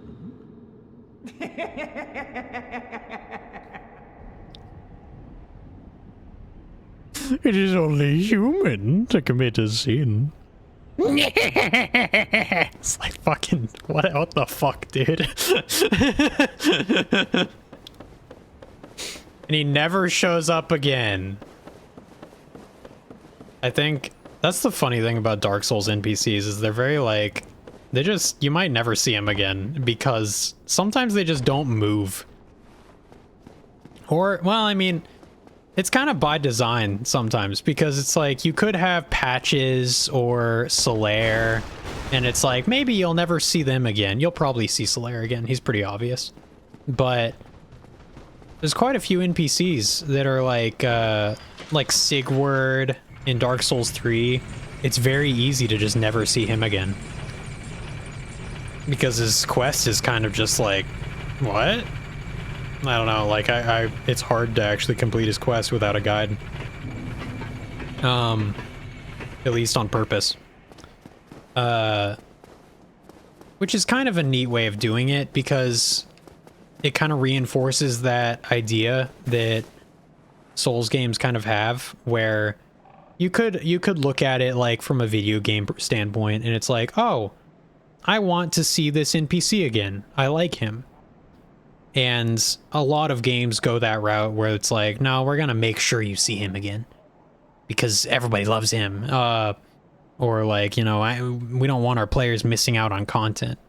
But in Dark Souls, at least in Dark Souls 1 and 3, and it's kind of still in Elden Ring, and all the games, the way that they kind of go about it is like, you see him, and then there's like a small chance that you'll see him again. It kind of makes everyone's playthrough a little bit different. And maybe that's me just like sugarcoating it, or like, going like, it's so cool that they do this thing that's kind of annoying. But but I honestly do kind of like it to an extent. Where it's like, maybe I will never see this person again. Just be like for my playthrough. Yeah, I could look it up, sure, but for a first playthrough, I don't do that. I don't see the point. I'm not gonna like look anything up. I'll just experience it. And if I run into this person again, then I run into them again. And that's kind of cool. There are like certain things where it's like in Elden Ring, for example, I didn't do any NPC quests that way, but I did do, I did look for weapons that way. I did look up like, oh, where's the great sword, the colossal sword, great sword, like guts sword, and also how do you get the Raging Wolf set, because I really wanted the Raging Wolf set. And good thing I looked that up, because it's kind of stupid, honestly, the way that they have the armor that's on the cover of the game. Well, it's not on the cover, but the armor that's like got the most advertisement, they made it like pretty easily missable in Elden Ring. It's kind of sad, but I mean, funny enough, the armor that's on the cover is actually really easy to get. It's kind of hard to miss in a way. Anyway, let's listen to this guy. Why, what a surprise. I didn't expect you to make it. Oh, somebody rang the bell. Wait, was it you? You never give up, do you? I don't know how you do it. Well, don't stop now. Only one more. But it's going to be suicide. Why does he talk like that? Ah, your face. You're practically hollow. But who knows? Going hollow could solve quite a bit.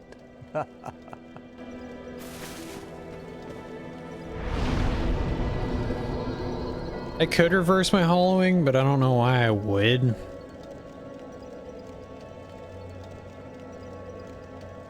I'm kind of sad that you don't go hollow in Elden Ring. Who is this John Normal Man that speaks like worm tongue? He's the Crestfallen Knight. I literally think that's his name. I don't think he has a normal name. He's just the Crestfallen Knight. He's just a guy who straight up gave up and is just sitting here on his ass and doesn't want to die. He doesn't want to do anything. He doesn't want to bother trying to... Because, I mean, in a universe perspective, it'd be pretty easy to be him. Because, like, think about it. It's like, oh yeah, we have this... he's kind of me, to be honest. Oh my god. It's like, oh yeah, we have this prophecy where you have to ring 2 bells of awakening and and we're both undead. An undead is a curse, meaning you don't get to die. If you die, then you start to go hollow. And once you're fully hollow, you lose your mind and you go insane. And you'll just start attacking people around you, probably. So you don't want that. But you also don't want to endure the pain of doing what they want you to do, which is trying to ring the bells of awakening. So what do you do? I don't know. Being undead would suck. Be awful. Also, I'm gonna go to the restroom real quick. I'll be right back. I'm trying to think. I guess we'll just do the BRB screen. It shouldn't break anything. Sadly, I don't have any clips that play during it because it's still broken and I haven't fixed it. I keep forgetting to. I'm sorry. Go piss, girl. I hate you.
Hello. I'm back. Okay. Ah, shit, the game. Hang on. Okay, there we go. Alright, welcome back. Thank you. I got more water.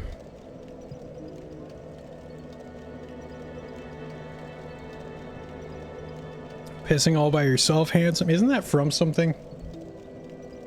Isn't that? I feel like that's from something. Almost fell asleep while you were gone. Good job not falling asleep.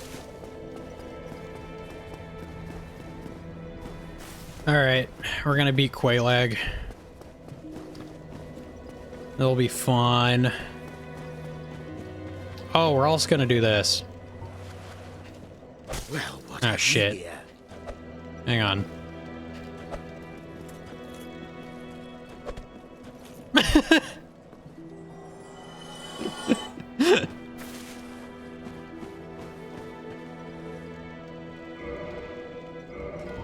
The reason we did that is because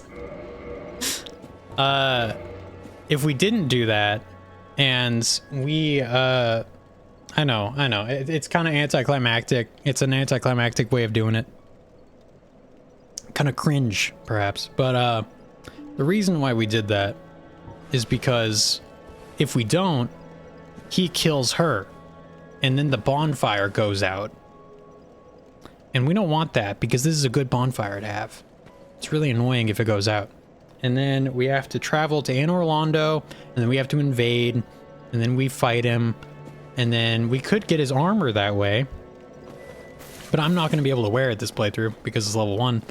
And it's fine. It's a fine piece of armor. It's not really that great. So it's just not really worth it. Am I going the right way? Oh, yeah. Yeah.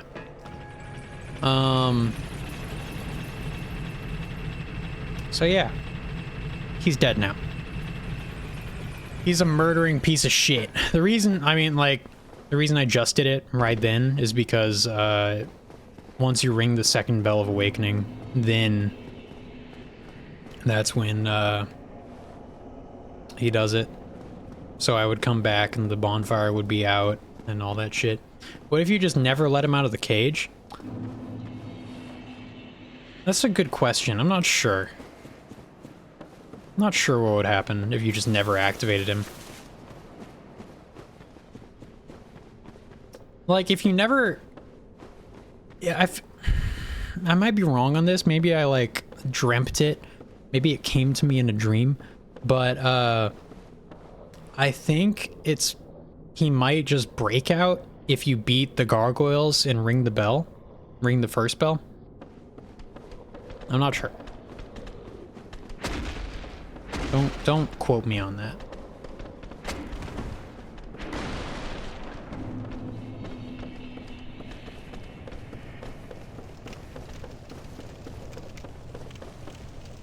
Also, now we're in Blighttown. Blighttown is hilarious. Key to New Londo Ruins.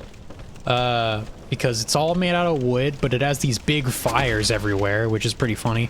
It also has that thing, whatever that is, and it has these guys that blow poison darts. And those poison darts are worse than poison darts. They make you toxic. And toxic is like a worst version of poison. That? What? Ah, shit. It's really funny. I quoted you on that. Oh. Hilarious. Wow. Amazing. Thank you. We're gonna go down here. It's always kind of funny because, like, the first time you go to Blighttown, it's a nightmare. And everyone hates it, and it's scary and awful and yucky and gross. Ah, shit. But, I mean, subsequent times, it's not that bad. You go through it and you're like, oh yeah, fucking, I don't know, Blighttown. I mean, I just, you know, the layout and all that shit. And I mean, I just skipped over all of it just now. Or at least quite a bit of it. Yeah, no problem, buddy. It's still pretty awful. I don't think it's that bad. But, I don't know. Maybe you're right. To an extent.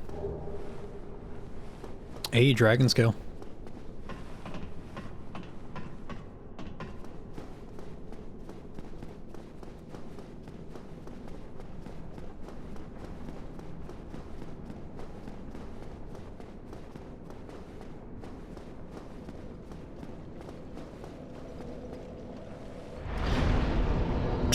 I don't know if I should have done that. Oh well. Unless I already rested there. I don't remember if I did. I don't remember shit.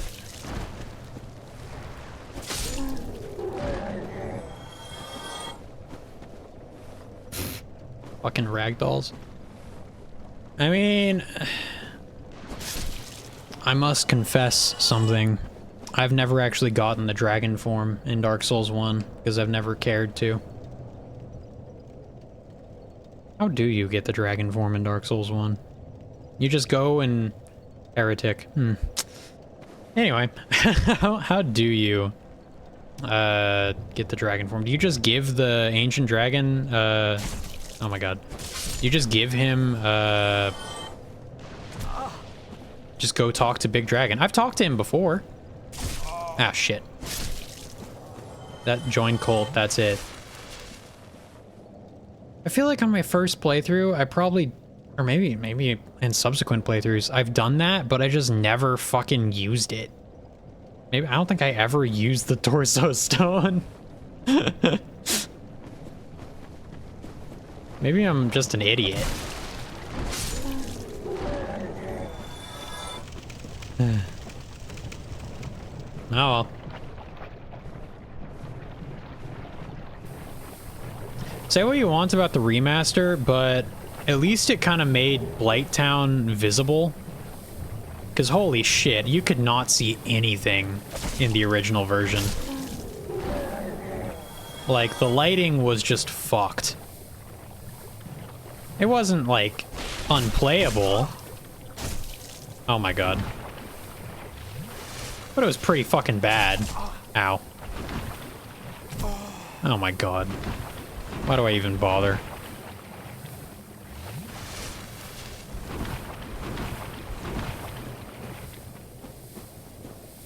I remember feeling that way. I remember, like, the reason I'm saying that is because I played on stream, like, a year ago, maybe 2 years ago.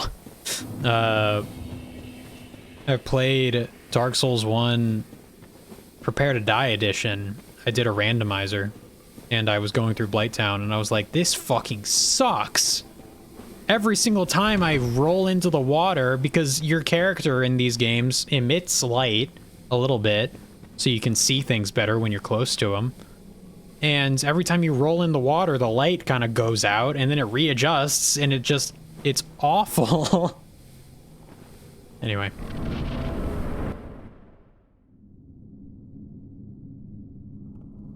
You ready for terrifying, awful, giant spider that has nothing sexy about it?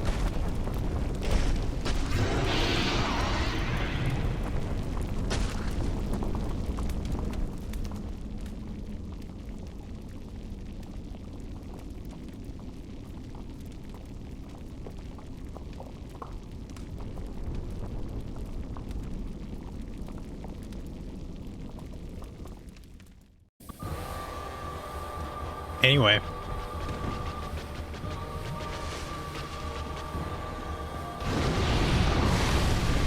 Oh.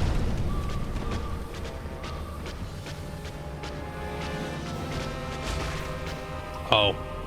My damage isn't as good as I thought it was. That'll be fine.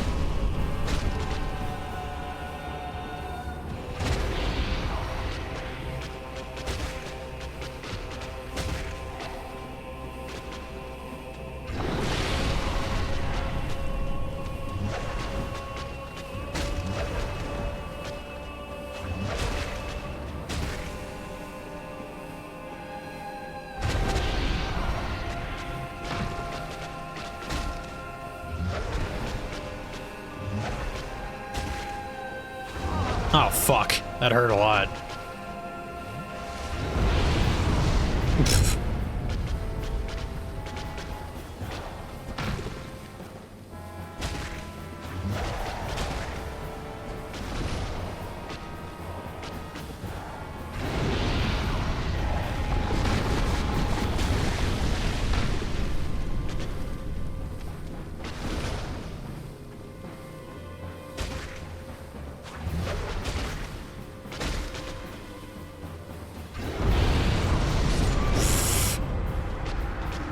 Yeah, that was great. With the fucking lava puddle right next to me. I couldn't go anywhere. Alright.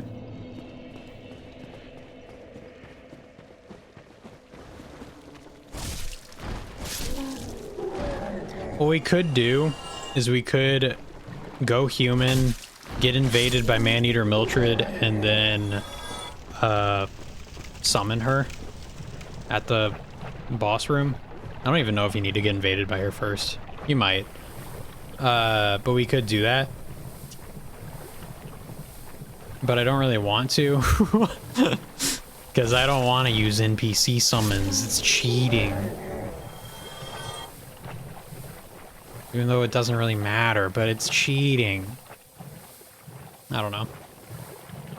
I'm not really planning to hold this above anyone's head. I'm not like, oh, I'll beat Dark Souls 1, no leveling. It's like, I don't really, like, I'll say that about Elden Ring. I'll be like, yeah, that's kind of impressive, isn't it? Yeah, I beat Dark Souls 1 without leveling up. Yeah, I mean, I'm pretty cool. But Dark Souls 1, I mean, I don't know, no leveling is not that bad. It's such a janky game that as long as you understand it a decent amount, it's not really that big of a deal that you're level 1.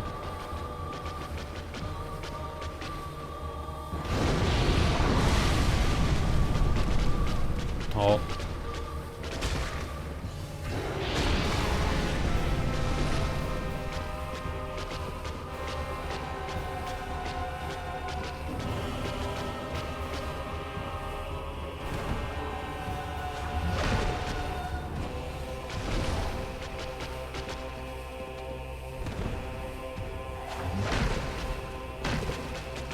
Uh-oh.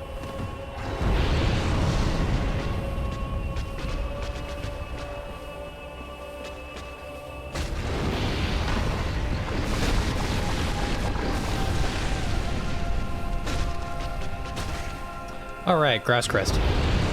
Oh my god.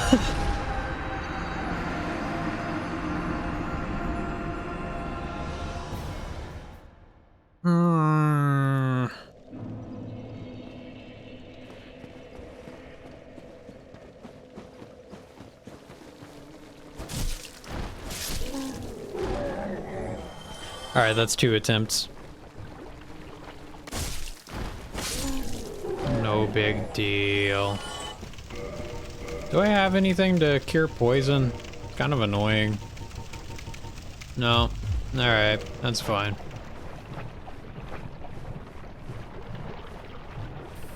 At least it's not scarlet rot.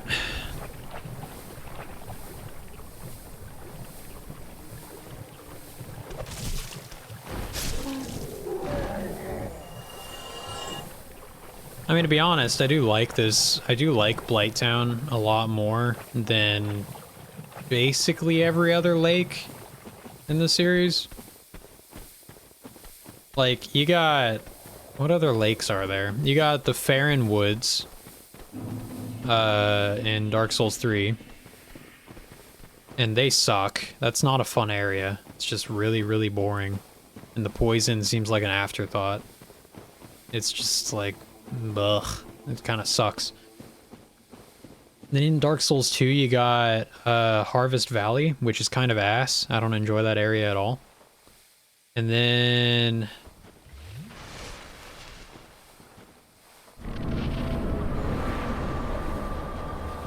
Demon Souls, you got... Let's not even mention Bloodborne. In Bloodborne, poison areas suck ass. Hang on, I gotta heal.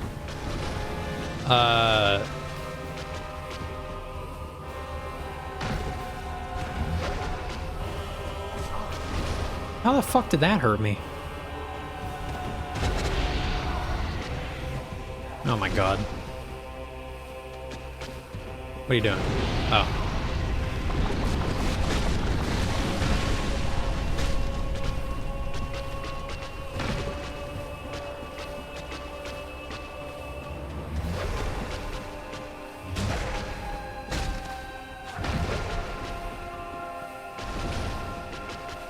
And then in Elden Ring, you got the Lake of Rot. Which, I mean, the Lake of Rot is alright. I don't think it's as bad as a lot of people say. Oh, shit. Like, I don't think it's as unfun as everybody says. And you got plenty of tools to just counteract it. And it's not that long. Oh my god, dude. I can't fucking tell when they're doing that attack and I'm talking during it. Anyway, Lake of Rot is fine. Kind of sucks, but it's fine. Doesn't have that much personality to it, though, which is kind of sad. There's not really a whole lot to it. It's just kind of like, meh, it's a Lake of Rot. It's like, whatever. I don't really like it. There is the Scarlet Rot Swamp in the middle of Caelid. I think that area is kind of neat. I kind of like it. Also, you can counter it with Torrent. So it's not that bad. I feel like the only Poison Swamp in the series that I actually like is Blighttown. That I actually like actively go, yeah, it's a good area. I think Blighttown is a good area. I think it's pretty fun. You're very out of your depth. You're out of your comfort zone by the time you get here in a normal playthrough. You're like, oh fuck, I don't know where I am. I need a bonfire. Where the fuck is a bonfire? And you're running around. And then you finally find one, and then you rest at it, and you're like stuck here. And then you fight Quelaag, and then you gotta head back up. And it's like, it's a journey. It's pretty neat. It's a really memorable experience. You don't really get that with any other area, any other Poison Swamp. There's no other Poison Swamp where like thematically or like in terms of like the story or your journey, you're like, oh, I'm out of my depth. What am I gonna do? You're just kind of like, oh, great, another fucking Poison Swamp. It's like, I don't know. I don't care.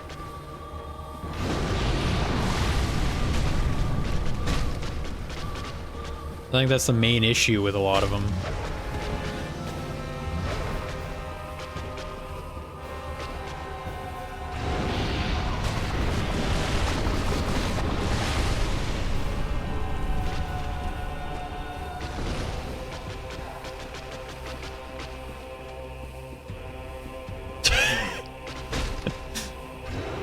Love the rotating. Oh shit. Oh my god.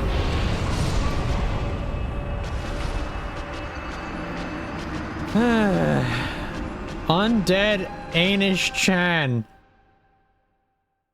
Anish-chan. What? Story time. The battle-hardened bandit enters the cave of legendary spider. He starts beating it and she fights back. Now what will happen?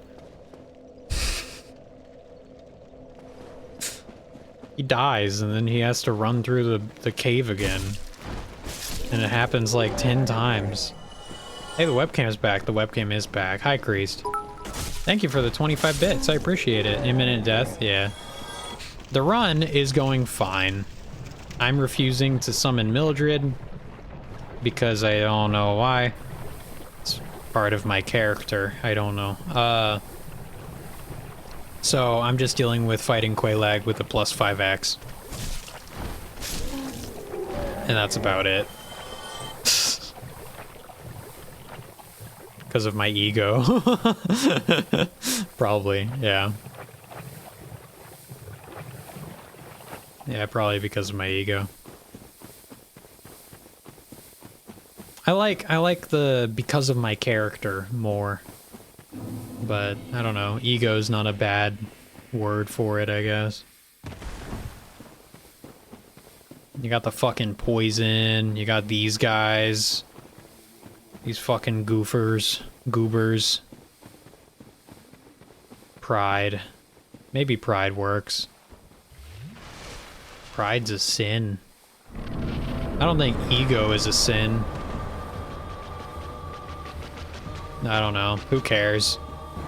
We're playing Dark Souls level 1. Uh-oh.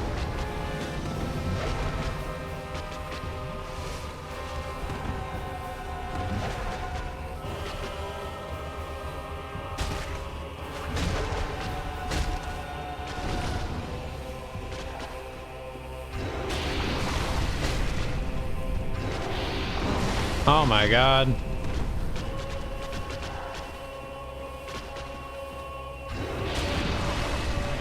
Instant death? I did not instantly die. That's a lie. What are you doing? Oh.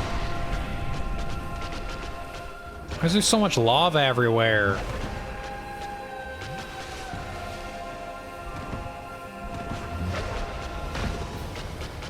Oh my god.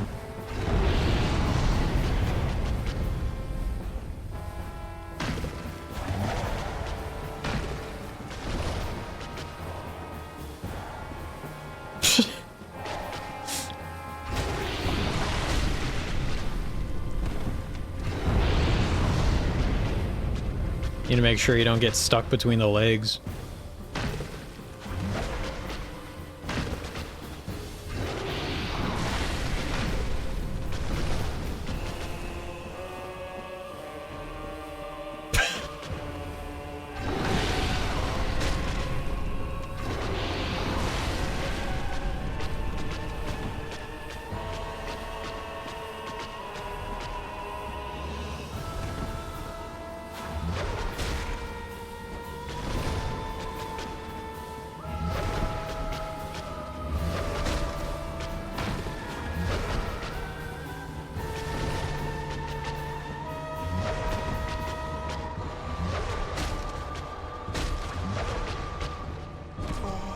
Oh my god.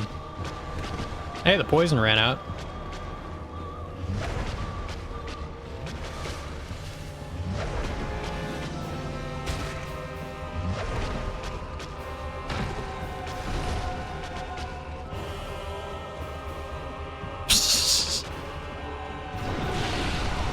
Just always on the lookout for that explosion attack.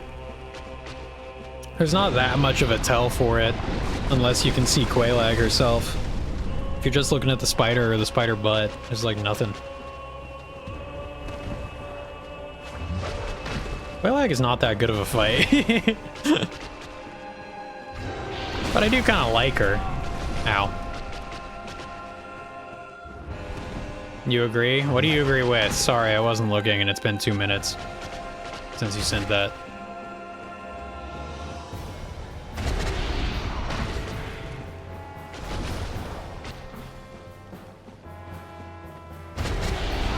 Ah, jeez.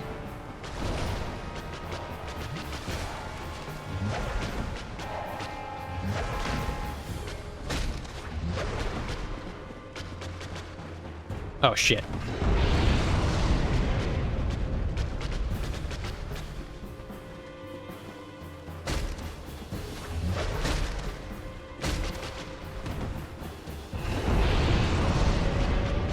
You're kind of bad, though. Shut the fuck up, chick.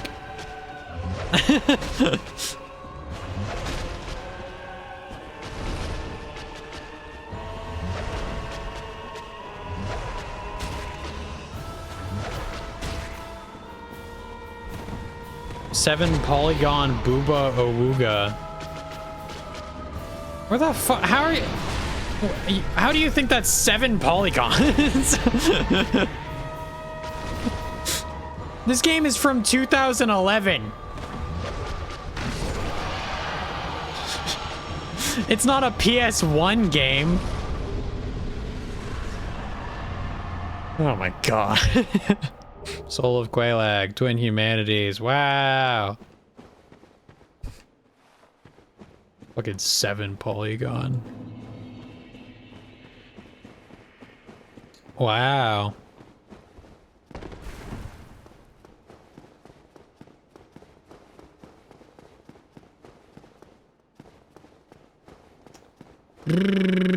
Now we can go over here.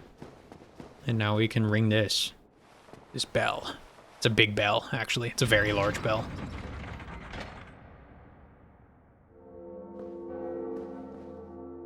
I look like beef jerky still.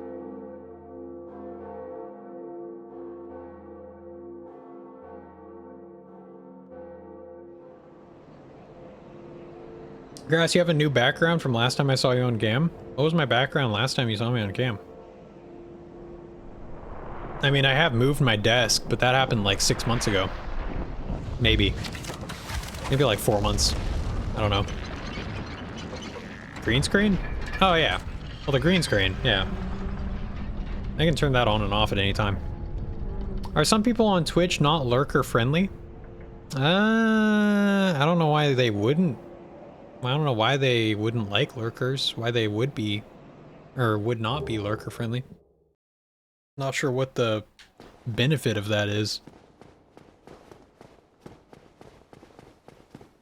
Why do you ask?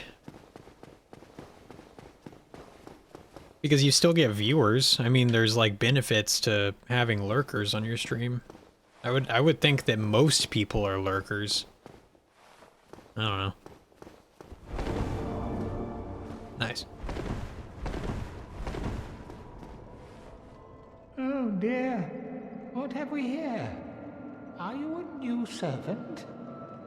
Yes. But you have no eggs. No matter. Go along and have audience with our fair lady. I pray that you will mind your manners.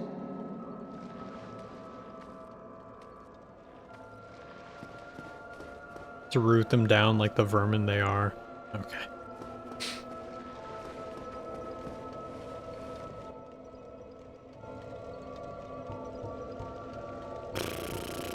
I don't remember if there's any benefits to entering the Covenant.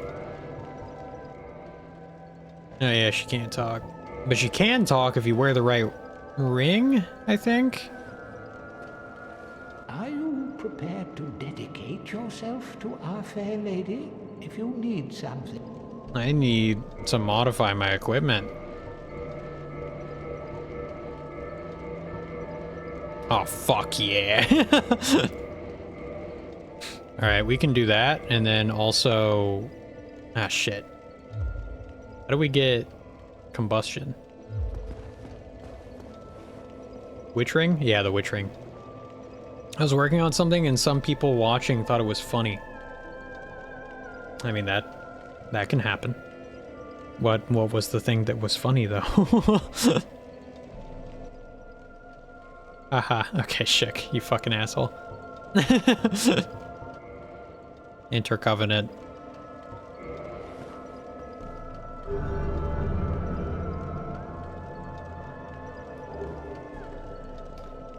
Ow!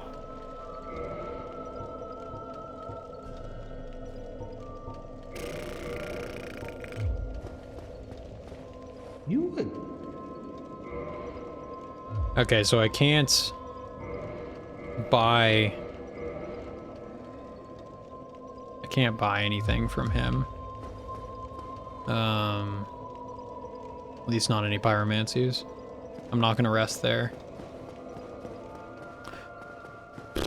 Well, I mean, I could rest there though, and then we could... I have an idea. I mean... It's a pretty stupid idea. Well, it's kind of smart, actually. It's kind of smart. It's kind of a good idea. So what we're gonna do... Great lady, give great fireball. Yes, yes. Yep. So what we're gonna do... So there's a ceaseless discharge over there. Pretty great name. We're gonna go see him. And he's going to die. In a very silly way.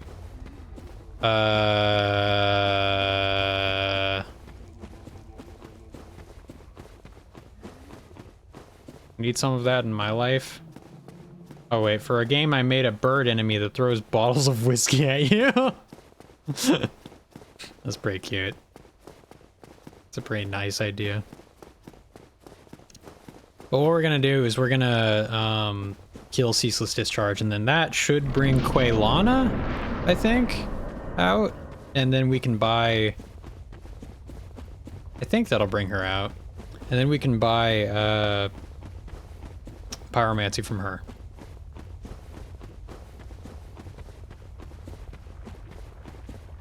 No, you leave Ceaseless Discharge alone? No, I'm sorry. I'm gonna kill Ceaseless Discharge. I'm gonna do it.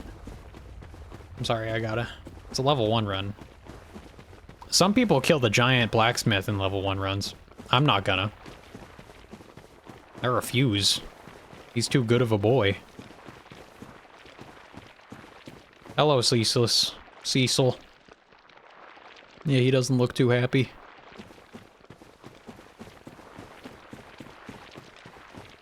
So what happens is you steal his sister's pajamas, which are right here, and he gets very upset at you.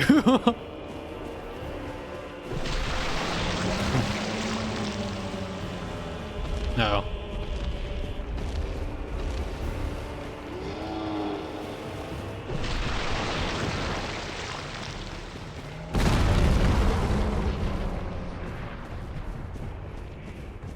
We're gonna go over here.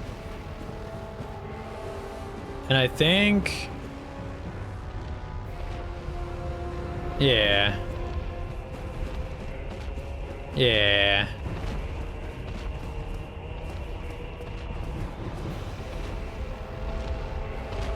Yeah. I don't remember where it happens. Oh! Forgot about that. Oh, fuck.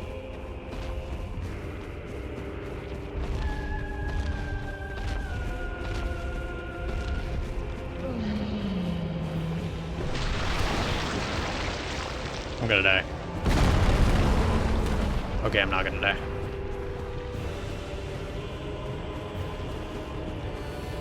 Oh.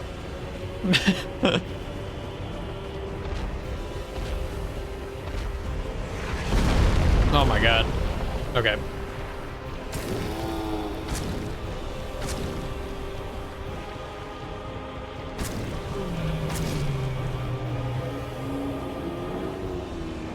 He fell. Poor guy. Kind of stupid, but poor guy.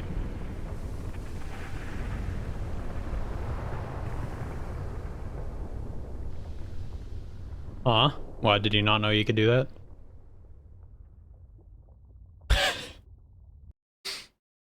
Yeah, that's one of the ways.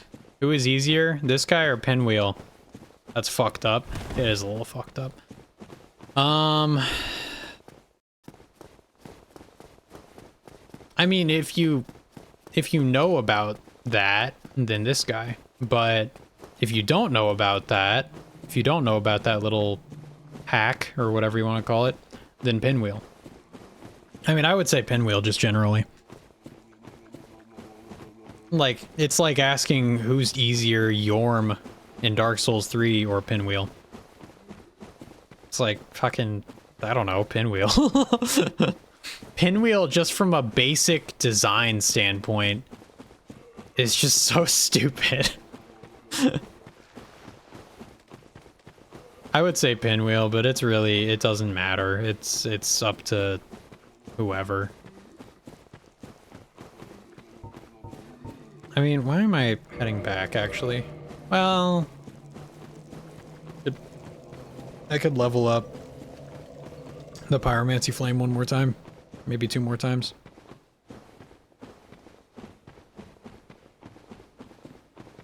I never died against Pinwheel. I don't think I've ever died against Pinwheel, but there is a way to die against him. Like, if you level 1, immediately sprint to him and don't do anything else beforehand. If you don't level up at all, you know, if you don't, whatever. But even then, I don't know. True, it doesn't matter because every Souls boss is easy, is too easy. Okay. It's not what I said. It's not what I said at all.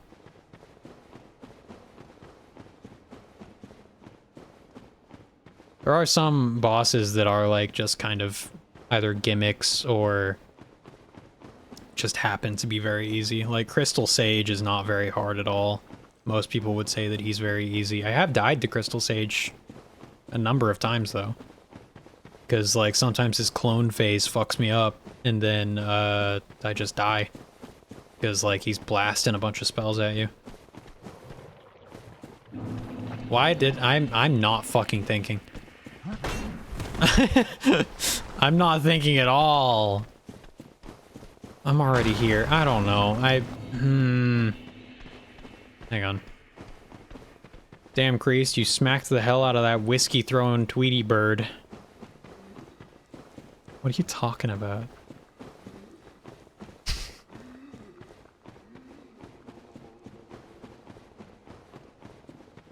Alright, we're running back over here. Oh, there's a clip. I'll have to look at it later. One sec.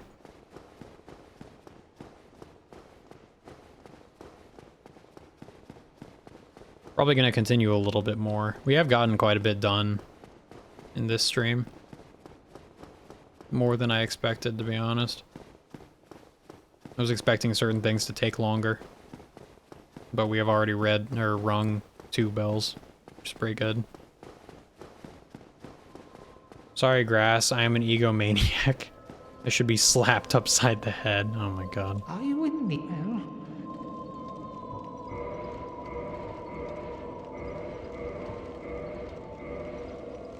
Okay, there we go. And we'll go ahead and use a homeward bone.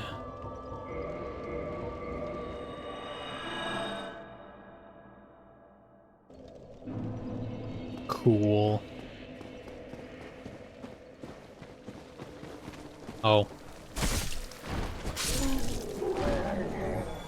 Where's Quaylana? Is she over... Where is she? Here's this thing.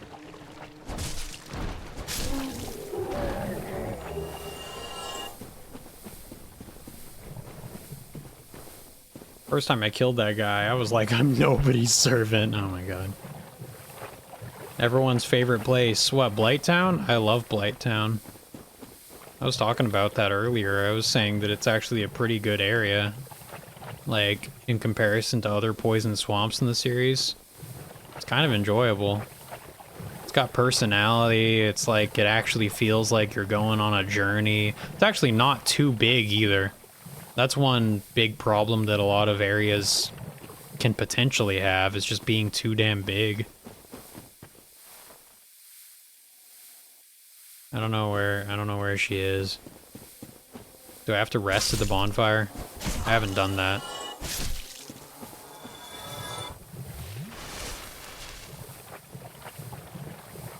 Thought she was next to a pillar, right? Yeah, I like Blighttown more than the poison spitty statues in Dark Souls 2. Yeah, so do I. Isn't that Black Gulch, right? The Gulch? Yeah, something Gulch.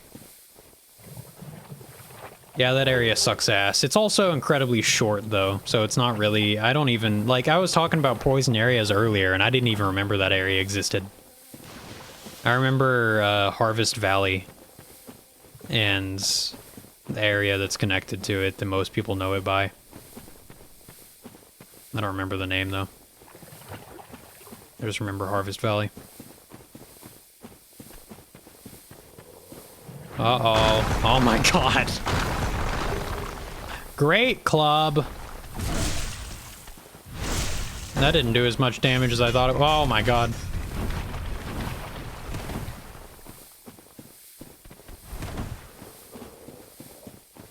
I love Harvest Moon. Okay. And the other place that's just poison pits. Yeah, Harvest Valley is pain. Yeah, I fucking hate Harvest Valley. I don't, there's nothing redeeming about it. And then you get inside the fortress that's in there, and there's still some poison spots. There's like poison pots that you can break on accident.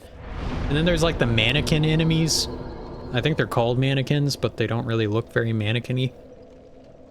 And they like throw knives at you and shit, and there's the desert sorceresses, and they just throw fireballs at you and shit. It's just not a very fun area. There's nothing good about it. And then there's the fucking windmill, and when you burn the windmill, how are you supposed to know that you can burn the windmill? It looks like it's made out of metal. It's just fucking stupid. That whole area was designed to be pure pain. Pure pain. Yeah. Well, that's kind of the entirety of Dark Souls 2, to be honest. Dark Souls 2 really likes to jerk itself off about how difficult it is. Like, that's kind of the whole game. Ow. I mean, there's a death counter. It's the only game that has a death counter in the central hub. Like, really? You're really trying to push that, aren't you?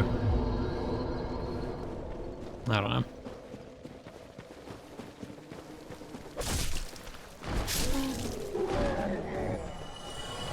I'm reading a webtoon whose main character is Firkin Strong. Is that his name? Okay, Grass, we get it. You don't like to. I mean, did I say anything that was even an opinion? What I said wasn't even an opinion. It was just a fact that Dark Souls 2 does that.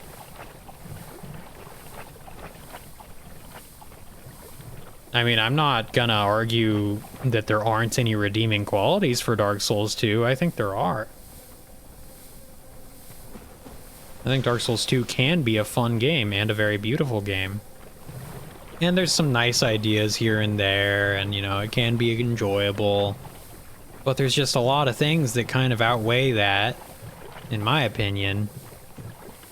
And there's a lot of people on the internet who like to act like all those bad things that are in the game just don't exist. And then they cry and say, oh no, you're just a hater. Oh, well, what about? They just go, oh, what about this thing in this other game? Oh, in Dark Souls 1, there's a bad grab hitbox with this guy. It's like, yeah, it's fucking Dark Souls 1. It's clunky. What do you want me to say?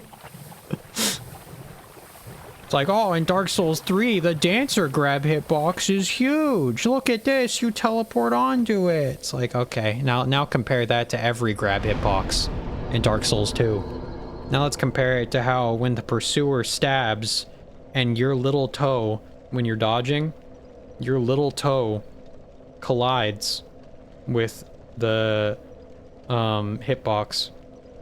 And apparently that's enough for your entire character model to teleport onto the pursuer's sword. Same goes for Alone, for Sir Alone. Same exact shit happens. And I don't know why, exactly, other than just the way that grabs are programmed in Dark Souls 2. Maybe it is a result of just them looking bad. And in Dark Souls 3, they still happen, like the hitboxes and stuff are the same, it just doesn't look as awkward. So it's not as noticeable, so people don't think it's as bad. That's a possibility. Speaking of bad grab hitboxes, the pursuer goes crazy. Dude, I've seen so many people in YouTube comment sections try and defend the grab hitboxes and say, oh, well, it doesn't matter when you can just walk to the side.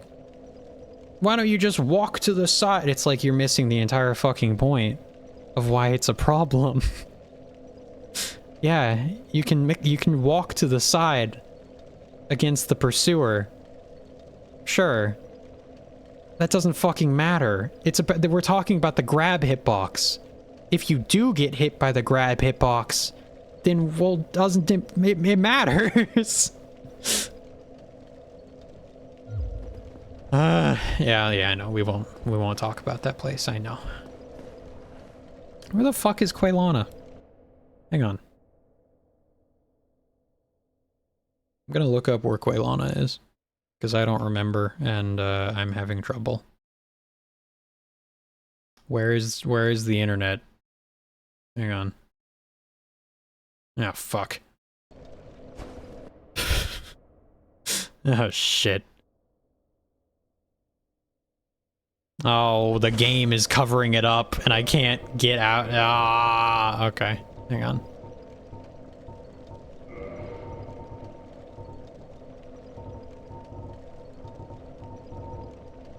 Oh my god.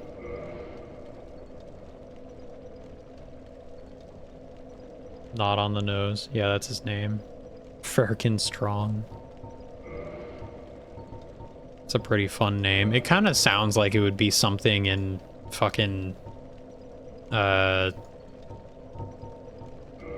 like Undertale, to be honest. Which makes me like it slightly less, because I have a vendetta. Not really. I don't have a huge problem with Undertale. I just think it's very quirky.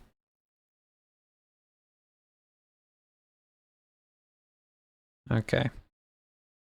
Where is Quaylana? Flytown on islands near the entrance to Chaos Witch Quelaag's lair. Specifically, she appears near the pillar where you would fight the infested giant. To trigger her appearance, you must have a pyromancy flame upgraded to +10 or higher before defeating the Bed of Chaos. Oh.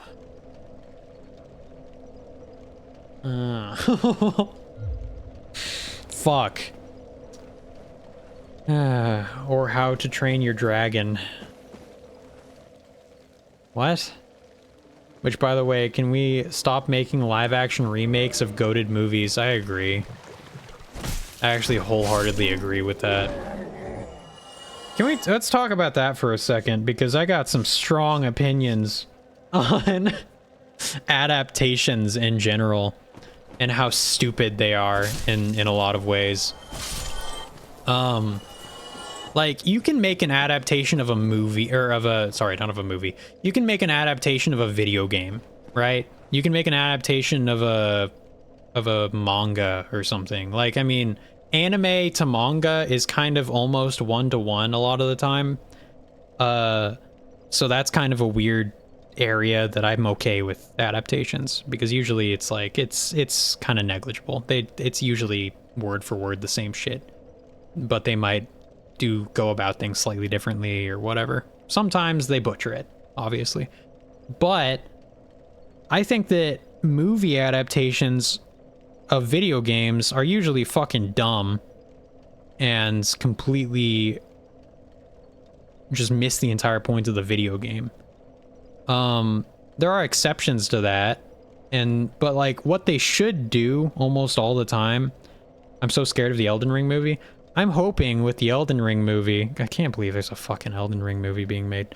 I'm hoping with the Elden Ring movie, what they do is they have, they're not really gonna make it an Elden Ring movie. They're going to make it a movie set in the world of Elden Ring.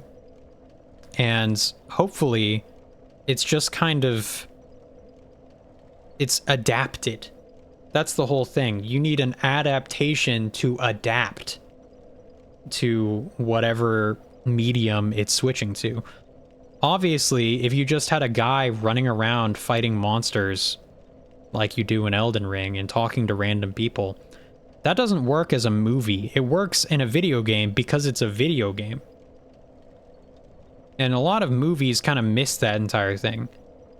Sometimes they adapt it in weird ways, you know, like the weird Assassin's Creed movie where they just completely change a whole bunch of stuff for no reason at all. It wasn't even a good idea to adapt anyway, but, well, maybe it was. Assassin's Creed is very movie-ish in a lot of ways.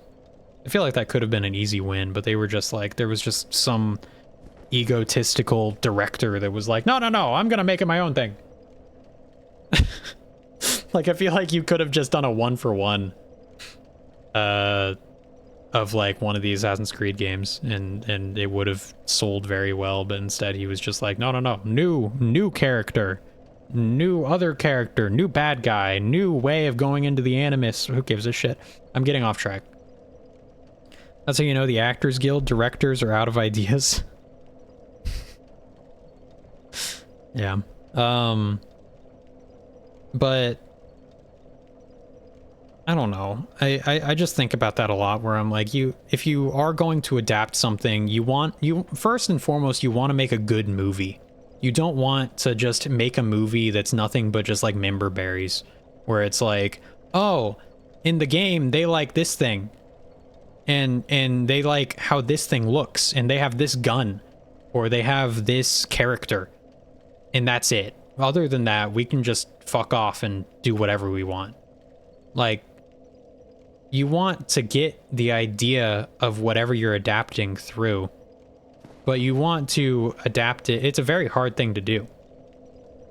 And that's why I think it's just not really worth it in a lot of cases. Like an Elden Ring movie, what the fuck are you gonna do? Unless you have a really good director or a really good writer or something, whatever it even would be, that has a good idea for it.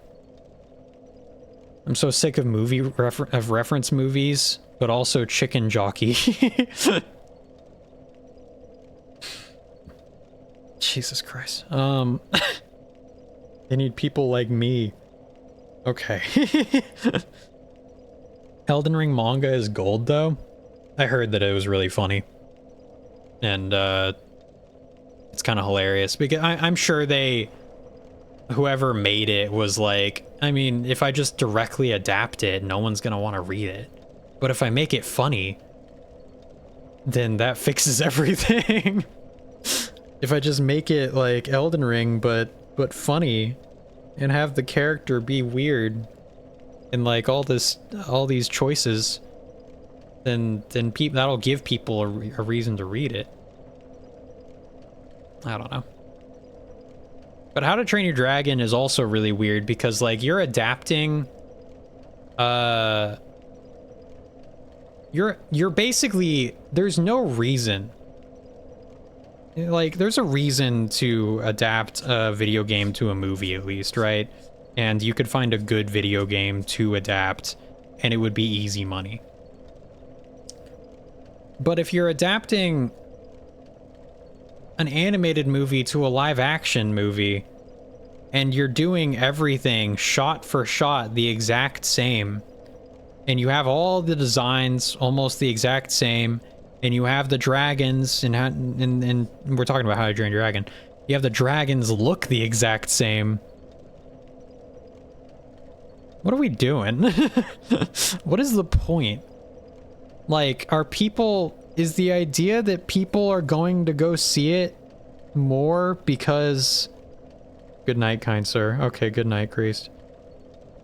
Are people going to go see it more because they think it's more adult because it's not animated? Like, that's fucking stupid. That's a incredibly stupid, like, I don't, but also, you know it's gonna make a fuck ton of money. That's the main reason it exists. Not because it's going to be better than the original in any measurable way or any real way. Just because it's going to make money. Because people want to see the same thing again. And they have nostalgia for it. It's why the Lilo and Stitch movie did so incredibly well. It's because that movie is literally just, it's Lilo and Stitch, but live action and worse. And without all the good things. That's it. Like, there's no real reason to go see it over the original. The original has better pacing, it has better style, it looks amazing, it's incredibly beautifully animated. The story beats are way better, like, just everything about it is so much better. But, I mean, hey, new thing coming out that is just like old thing that you used to love. And everybody immediately goes, I need to see that.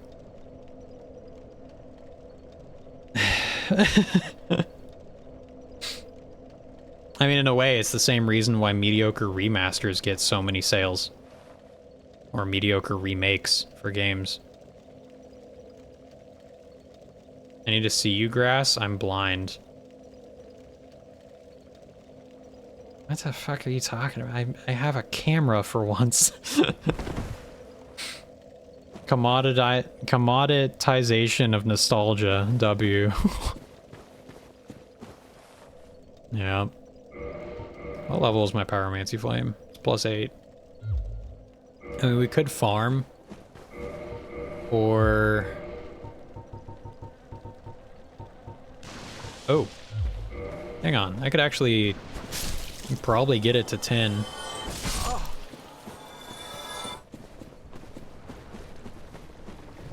But yeah. It's just weird.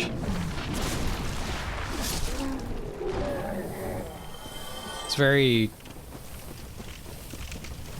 It's a pretty easy win. I hate the moans so much. I don't even hear them anymore. They don't even exist to me.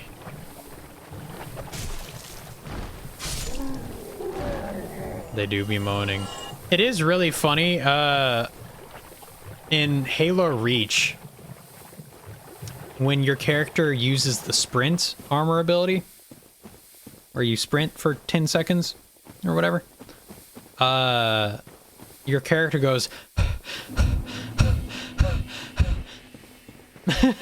and it is so fucking obvious.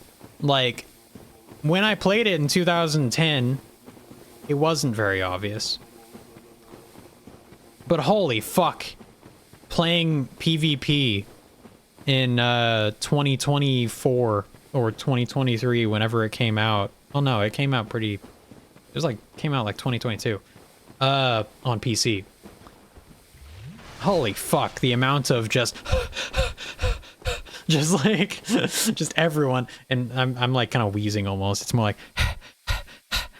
You know, it's kind of like that. Just very fast. And it's like you have like 15 people all running at the same time. And it's so fucking goofy and stupid listening to it as your entire team is just sprinting around and making that noise. It's so bad. It's not like the worst thing ever. It's not really that cringe. It's just funny that like we didn't even notice or care or think anything of it back in the day. I need to modify my equipment. 12,000. You drive a hard bargain. But I'm ready.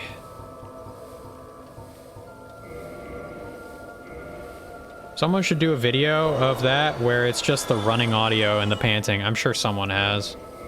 I would be very surprised if someone hasn't. I saw a video, I saw a meme, somewhat recently where it was like a guy, it was like from a movie where a teacher, it might have been from like Ferris Bueller or something, where the teacher is like sprinting down the school hallway, but he stops real quick at every single door so they don't see him sprinting through the little window on the door.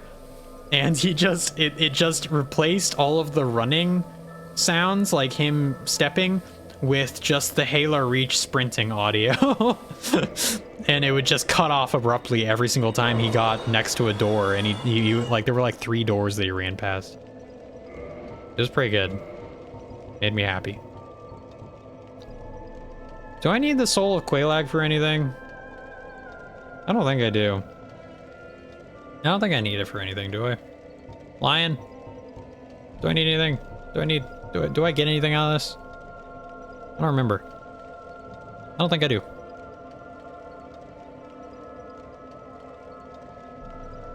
Lion? Lion, are you there? Lion, hello? My roommate's name is similar to Quelaag. Oh. That's weird.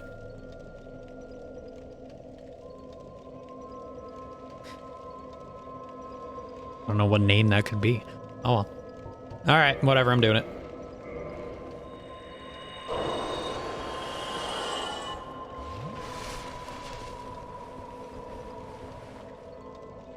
Talk. You again? You again? You again? Me? Me again? Me and you? Again?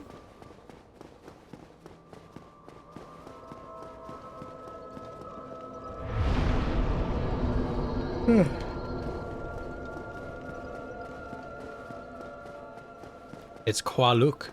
Oh, that's a pretty cool name. Wow. Huh. Excuse me.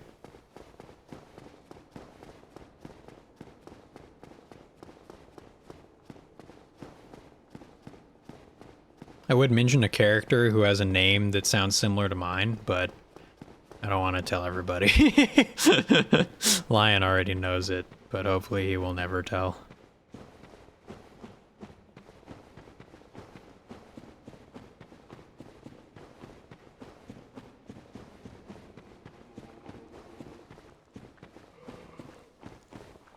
I don't think these guys look very healthy, to be honest. I don't think that's a very good thing they have going. They got mouth animations. That's neat to think about. So Andre isn't the only one. They're just vibing. They praying. I don't know what the fuck they're praying to. I just killed their god. I think? I don't know. No, I'm pretty sure I just killed their god. Well... I don't know. Probably not, the more I think about it. They're probably praying to the bed of chaos. They're probably not praying to Quelaag. Alright, well, Quailana is right there, but I don't want her to fucking die. So...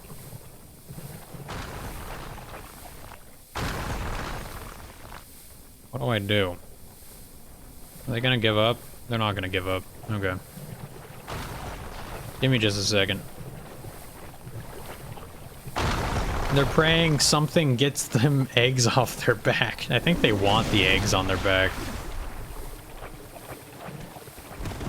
I mean, that guy, I forget his name. He's got a funny name. The servant dude. When he first talks to you, he's like, "Oh, you don't have any eggs." And you're like, "Oh, that's disgusting. Of course I don't." And he's just like, "Very well." And then he moves on.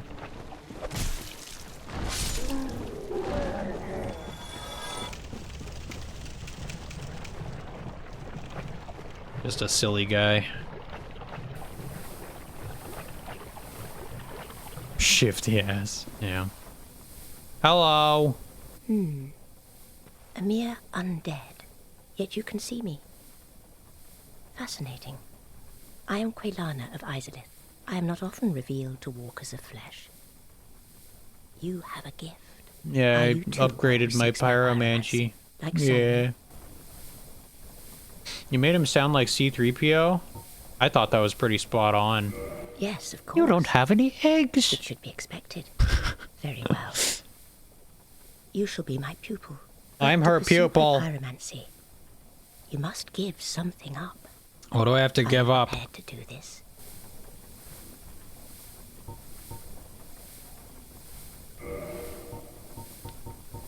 Combustion. That's the best one. That's the good one.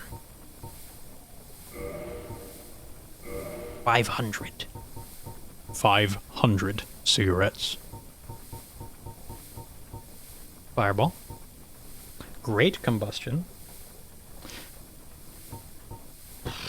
I mean, Firestorm, that's 30,000. That's quite a bit. Now she has 3. What, 3 simps?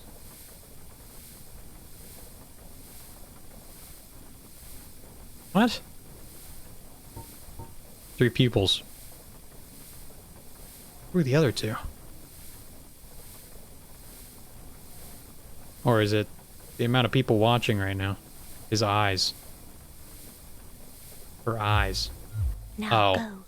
Whatever you do, do not crack and go hollow, lest my time spent on you be wasted.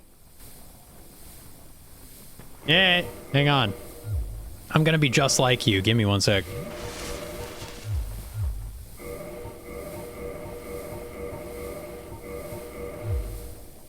Yeah! Now we're best friends. Right?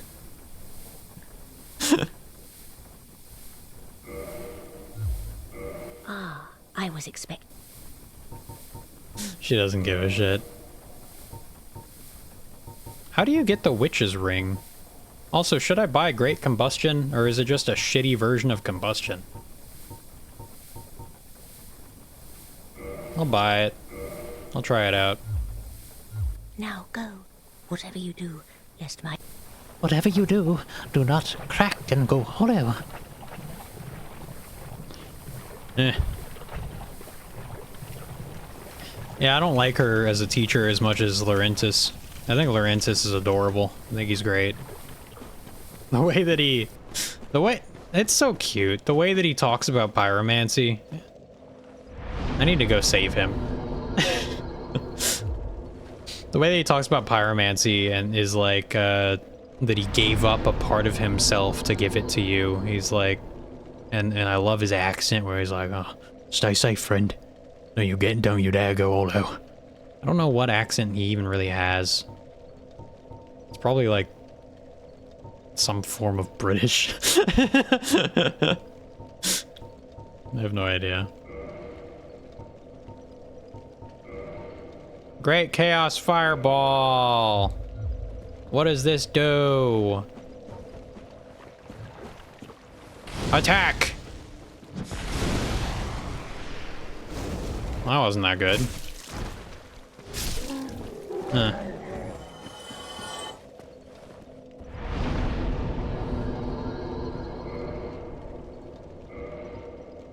Combustion.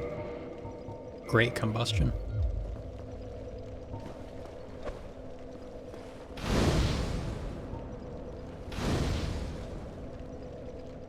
That kind of seems the exact same. But oh well. I mean, these guys are fire resistant, so this isn't the best test.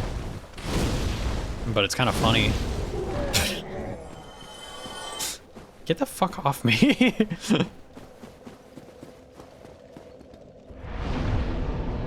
Alright. Let's go. Let's leave.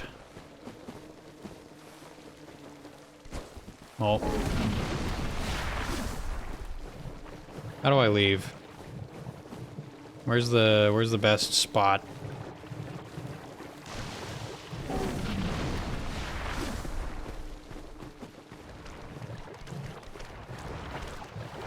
I'm gonna get poisons.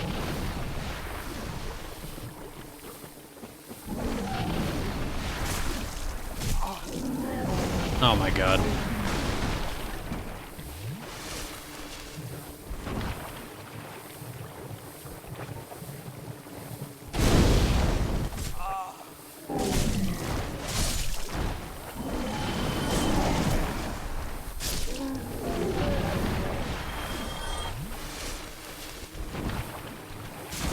Oh my god. Oh my god.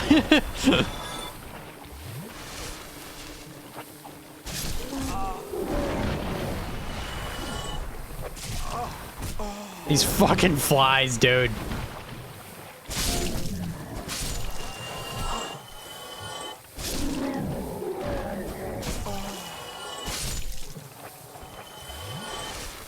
So fucking stupid.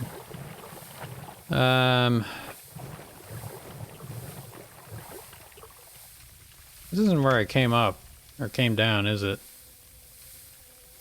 Where did I come down from?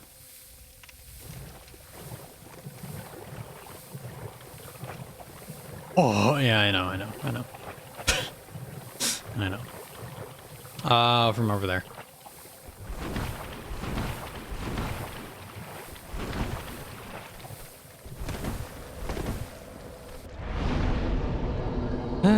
Do you want a pop quiz? It's not a very difficult one. Which Souls game, excluding Sekiro, not including Sekiro, which Souls game, when given the maximum amount of stamina, allows you to roll the most?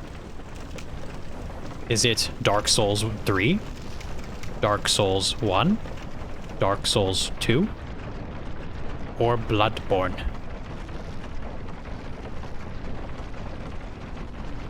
type your answers into the answer thing. Oh, fuck. Oh, no.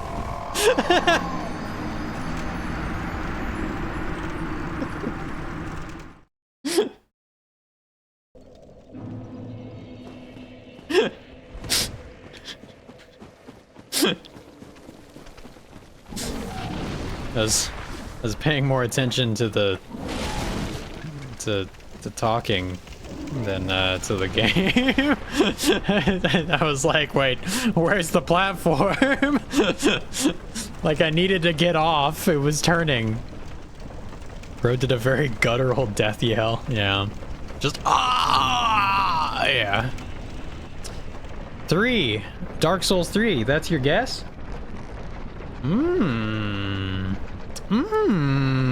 You might think so, wouldn't you? The answer may surprise you, but when you hear it, you're gonna go, oh, I'm stupid. It was obvious. The answer is Bloodborne. Because Bloodborne gives you a very generous amount of stamina.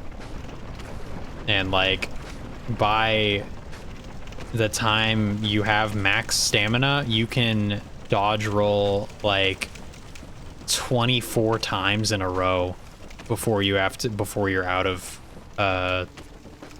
what's it called? Stamina. You can dodge, I know it's over 20. It's a lot. Because Bloodborne doesn't really give a shit. Bloodborne just says, yeah, go on, go ahead.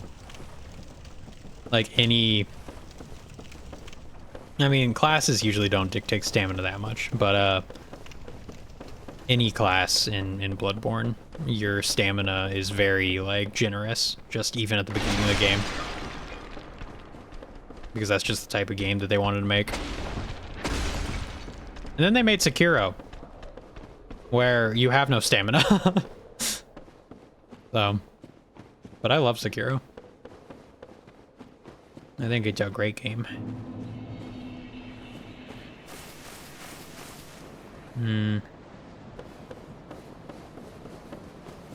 I always think about Sekiro. I always like talk about it randomly on stream and I'm like, man, I gotta play Sekiro. And then I play it again and I'm like, do I really want to play through it again? I've played through it like 5 times. And I'm like, do I really want to like, I mean, the main issue is just that there's not, it's kind of like Dark Souls 3. There's not that much variety in like going from playthrough to playthrough. Like you always have the same build, which is, I mean, it's still really fun. And I honestly could probably go through for another playthrough right now. It's been long enough. But like, I guess that is just a problem with comparing that to like Dark Souls 1, or at least Dark Souls 3 has like build variety that you can go through and like try different weapons and stuff. And I don't know. You can't really go through areas in different ways in Dark Souls 3. Sekiro was always more appealing to me than the rest of the Souls games.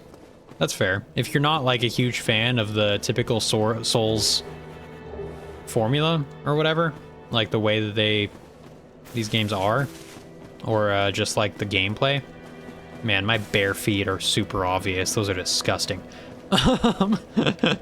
If like it's just not really your cup of tea, then yeah, like Sekiro is a big departure. It still has a lot of the same aspects where it's like go through an area, fight a boss at the end of the area, and it has the same healing system, and I don't know, it's got a couple other things about it, just like, and also like the third person sort of, and the way that the combat kind of feels to an extent is still very similar, but it does set itself apart in a lot of ways. The combat system is more refined and more complex. You could say, oh, it's just rock, paper, scissors, and I think that's doing a disservice. I think that's kind of disingenuous. Like, I think it is a very fun and like rewarding and potentially very stressful combat system where you meet different things with different answers. And also, the different prosthetics allow for, like, even more of that. The combat looks more appealing, and the setting, yeah. Sekiro is a very beautiful game. I've talked about that before, where I think that Sekiro was From Software's first game where the art was consistent throughout the entire game. Because Dark Souls 1 is very messy. It's pretty ugly in some aspects, even though I think it has its, like, beauty in random ways, and it's not a bad-looking game, in my opinion, at least. I do think that it's not, like, the prettiest game ever, either, and it's not, like, it's kind of inconsistent with its, like, graphical fidelity, or whatever you want to call it. Because this game came out in 2011, and, you know, 2010, Halo Reach came out. Compare these two games, and you're gonna see, like, huh, this doesn't really feel like it came out in 2011 compared to, like, Halo Reach. It doesn't feel quite like a AAA, like, super high quality thing.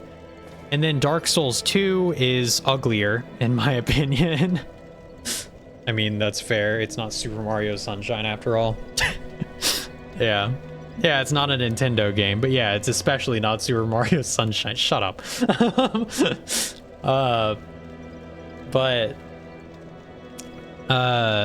Dark Souls 2 is uglier than Dark Souls 1 in a lot of ways, in my opinion. I think it's, like, a lot more muddy and gross and just kind of, like, messy. There's a lot of repeating textures and just, like, bleh. I really don't like how it looks. Dark Souls 3 has the problem of, while it is a bit more high quality in a lot of aspects, in certain areas it looks beautiful. In a lot of areas it does look very chunky and, like, weird at times.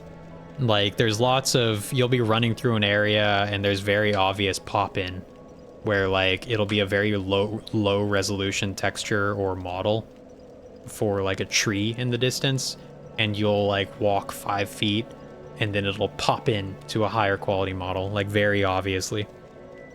So it doesn't look very good, but above that it also just, like, does have a lot of models and, like, just the color palette and stuff.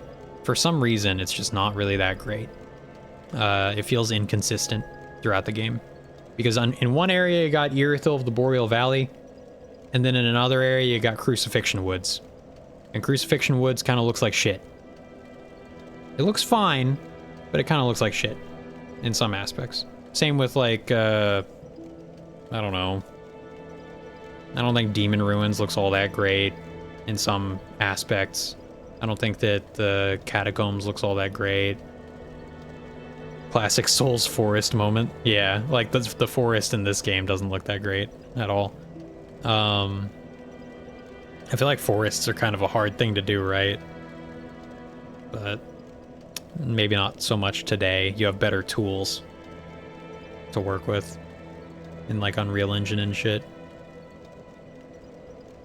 Kinda. I don't know. Unreal Engine's a mess. I don't even want to get into that.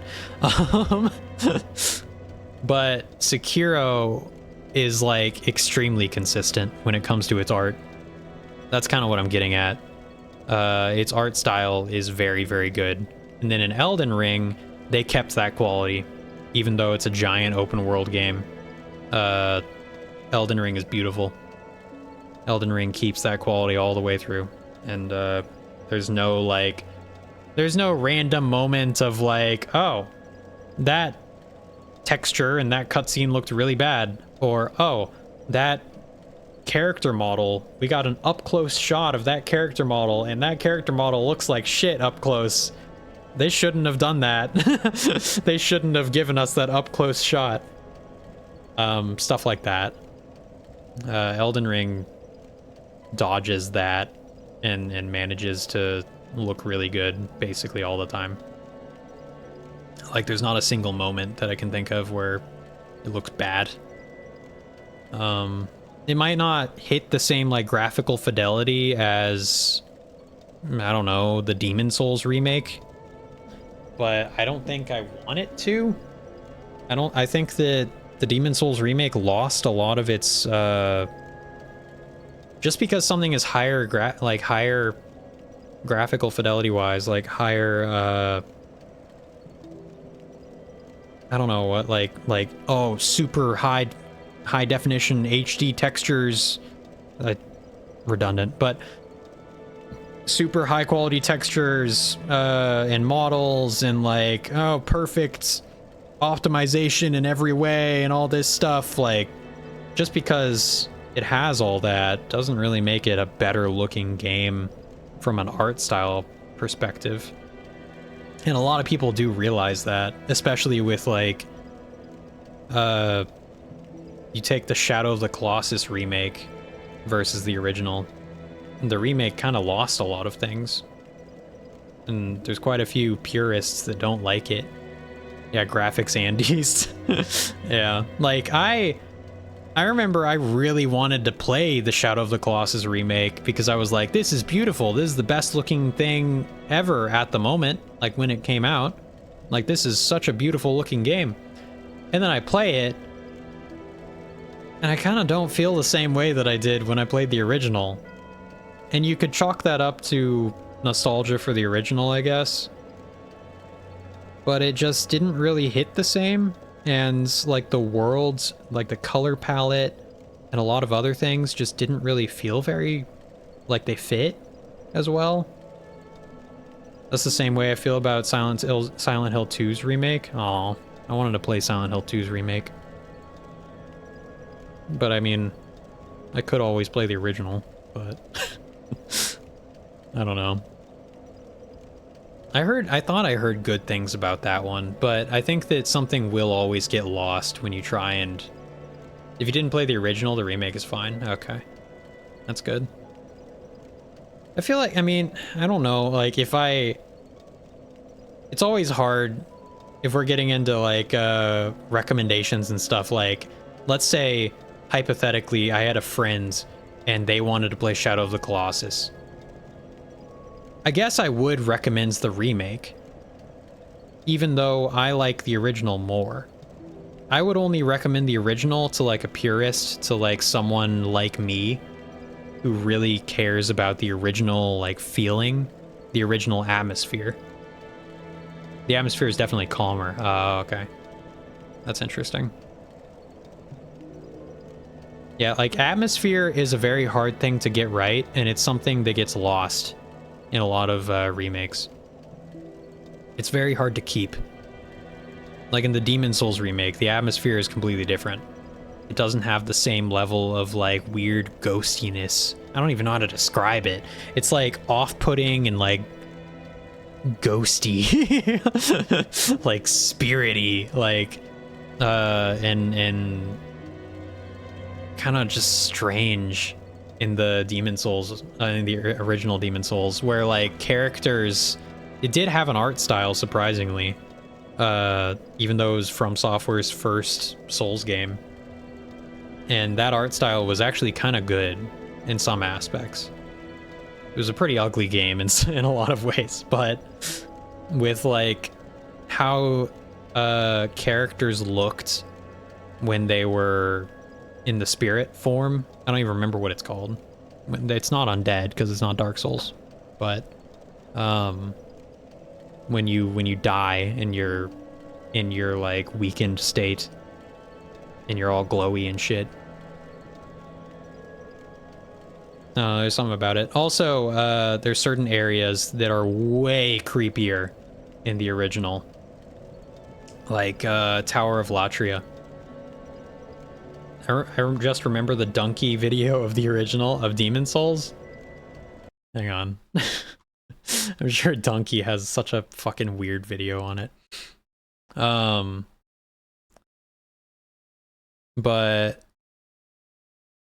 oh, hang on. Donkey, Demons, Souls... Demons, Dunk, Souls. Oh, God. Oh my god.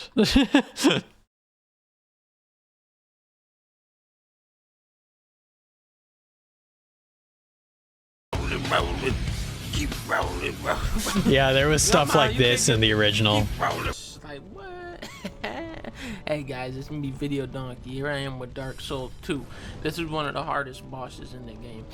As you can see, he's pretty much unbeatable in this game, and he's probably one of the hardest bosses. Funny thing, I mean, they didn't change anything about this in the remake. In the remake, this still happens. They didn't actually change anything mechanically, really, about the game. All the exploits are still there, all the bosses still act the exact same way. It's kind of weird, but people would be angry if they actually did change anything, so... eh. There was an item down here, and I went down here to try and get it, now I'm stuck. I think I just gotta die now. Oh, this guy got stuck too. He sounds so depressed. How did he get out? Oh. Maybe if I roll into this, if I roll over, god damn it. Yeah, there was also a climbing mechanic, but it didn't make any fucking sense. It was just like automatic. God. Gotta keep it true to the original, yeah. This is Tower of Latria. I'm pretty sure. Yeah, you can hear the insects buzzing in the distance. And that's kind of the weirdest thing, is like the first time you get... Climb mechanic is crazy, I know, it's weird. They took it out in Dark Souls 1, obviously. And then they added it back in Elden Ring. 10 years later! But... where was I? Oh yeah, in Tower of Latria, it's like just a really weird, creepy area in the original, where all you hear is these insects just buzzing in the distance. Like all, well, not even in the distance, just like all around you, essentially. But it's like not right next to you, not in your ear. But, and then you hear this guy just going, he's just like screaming inside of his cell, just randomly. And then you also hear, there's mind flayers just like wandering around. And in the original, they're these weird, creepy, spiky things that are like, they look like aliens almost, but in like a good way. They have like golden heads and like weird tendrils that are like spiky that come down out of their faces, I think. And they're just kind of weird and gross. And they have these little bells that they walk around with, and you just randomly will hear just like ding ding ding ding ding and they'll chime while they're walking around. It's just so creepy. It's easily the creepiest shit in the entire series. But in the remake, what did they do? They might still have the insects, but they added a singing voice where it's the song from the credits of the game. I think. It's either that or it's the song from the boss of the area. I'm not sure. I don't remember which one. But they added that for some reason. And I don't really know why. Why'd you do that? I don't know. It's weird. It's a weird choice. And I don't like it. And it kind of takes away all the atmosphere of the area. And then also the mind flayers, rather than what they were before, which is like these unique looking, strange, creepy guys that wobble around and have little chimes. Instead of that, now they look like Cthulhu, because every mind flayer apparently has to look like Cthulhu. There's also other random things that they did that I don't like, and it just seems like hubris, or just like, no, we need to change this design to be like this because we know better than the original developers. It's like, no, you fucking don't. Why do you have to do this? That's my problem with Blue Point at this point. I don't like them remaking games. I know that's kind of their whole thing and has been since Shadow of the Colossus, but I just don't like it. I don't like the direction that they take. I don't like the hubris where they're like, no, this is better. We know it's better. We're making the game. We know it's better. It's like, fuck you. Where they like have replaced various different things to look different. Different bosses look different ways, just like their models. There was like a whole thing where the Flame Lurker looked completely different so they actually changed the model back. They changed the starting armor to look more like generic knight armor rather than the Bill armor that was in the original. You can still get that armor, you just don't start with it.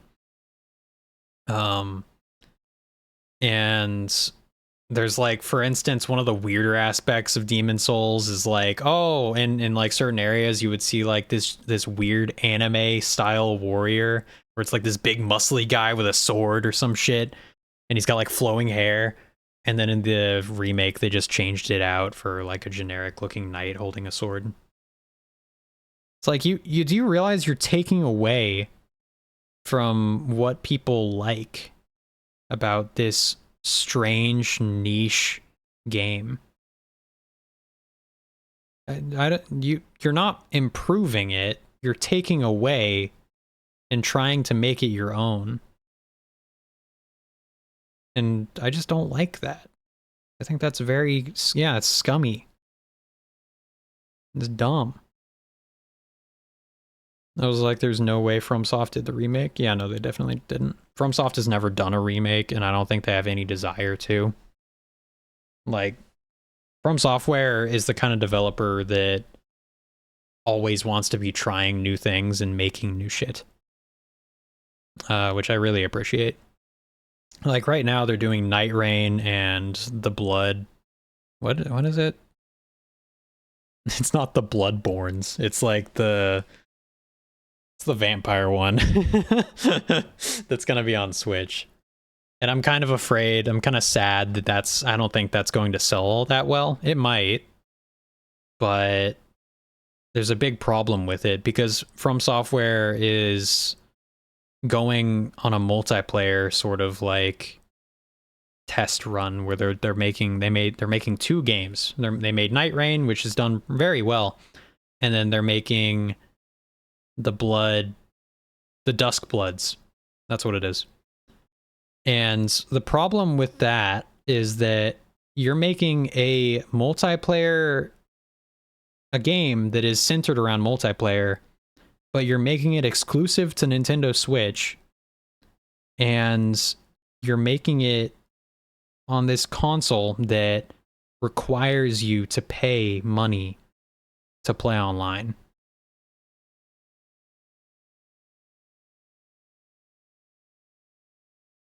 I don't think that's a good move. I think that's kind of a big slip up that they probably didn't think about too much. They might be planning for a port. I hope that they are, and it's good that you bring that up because that does remind me there is good news, potentially good news. But yeah, F Nintendo, yeah. There is potentially good news where with Bloodborne, the reason why it never got ported over to PC is because that is entirely owned by Sony. The entire, what's it called? Like, Bloodborne trademark is owned by Sony. They can do whatever they want with it. For some reason, porting it to PCs just seems like off the table. They don't want to do that. And same with Demon Souls. But the Dusk Bloods is owned by From Software. It's not owned by Nintendo. So if they really want to, or well, if they have a deal with Nintendo, like maybe they have a deal with Nintendo that's like, yeah, we'll keep the Dusk Bloods exclusive on Switch for a year. Like that's possible.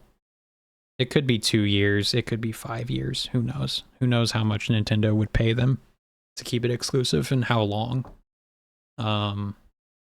Knowing Nintendo, it's anyone's guess.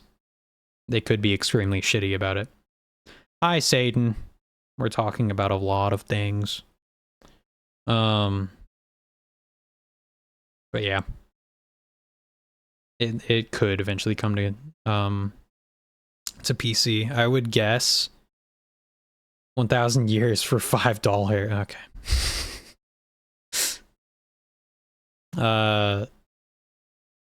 Like I would guess that it will eventually come to PC. I think it has a better chance of coming to PC than Bloodborne. which isn't saying much, but like it's just good to know that From Software owns the property. They own the trademark or whatever. I honestly have no fucking idea why Demon Souls and Bloodborne are still only on PlayStation, but whatever. Holy shit! Bah! That's it. Everything kills you in one hit in this game, and this gigantic behemoth did like 1/10 of my health. Oh. This is more like it. How old is this video? 10 years ago. Okay. Alright, that makes sense. Jesus Christ. Oh,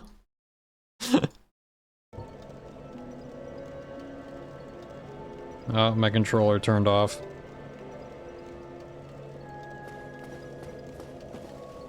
Alright.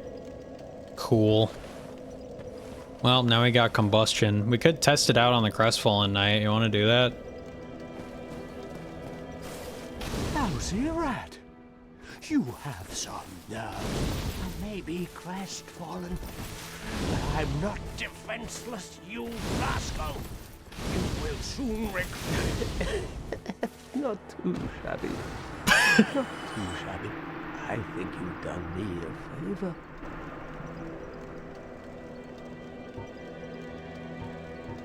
Alright. So it's pretty good. Why am I sitting like this? I got my feet in the fire.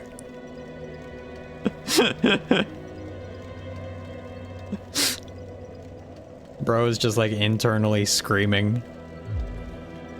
Hunched up, yeah.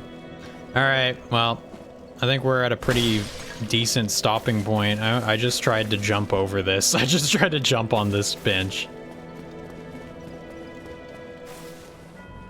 Here, you want to try something real quick? Did you know there's a shortcut if you jump down this well? Watch this. Oh, fuck you. I almost had that first try.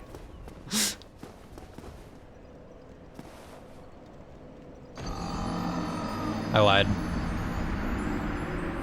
But wouldn't it be cool if there was? Be kind of neat.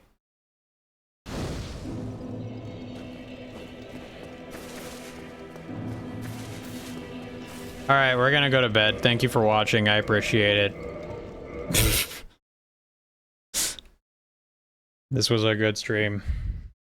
My roommate made me do that the first time I played. Amazing. Yeah, Dark Souls, good game. The bad news about like doing a level 1 run is just that I don't always get to use everything that I want. Where I can't go get the Elite Knight set and wear it, or I can't go get Havel's set and wear it. Kind of. I mean, I can to an extent. My strategy for beating 4 kings is going to be get Havel's set and just poise through everything. I think that'll be fun.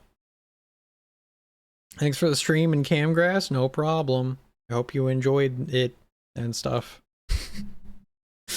I like halfway through stream, I was kind of like, why do I have my camera on? Because I just don't feel like, but whatever. Like, sometimes I'm just like not that comfortable with it, where like I feel like I don't know. I overthink things a lot, or I don't know what like to do with my face when I'm. But the thing I need to just understand is like fucking. Don't worry about it. Just don't fucking like just have a blank expression sometimes. You don't need to. You know, like, you watch a fucking Counter-Strike player that has a face cam, and he's just like, he's like making faces, and just like, while he's playing the game. And it's like, I need to be more like that guy. I need to I need to not give so much of a shit. Where you just have that like fucking dead expression on your face. It's just like I need to chill out. That's my goal going forward. I don't know if that means I'm going to be streaming a lot with Facecam, but I mean, I don't know. Probably a bit more. Especially for like, I mean, obviously for horror games, I still always do it. Sorry, I'm looking at different things. I just got reminded. Is the Complex Expedition, does that have a release date? Hang on.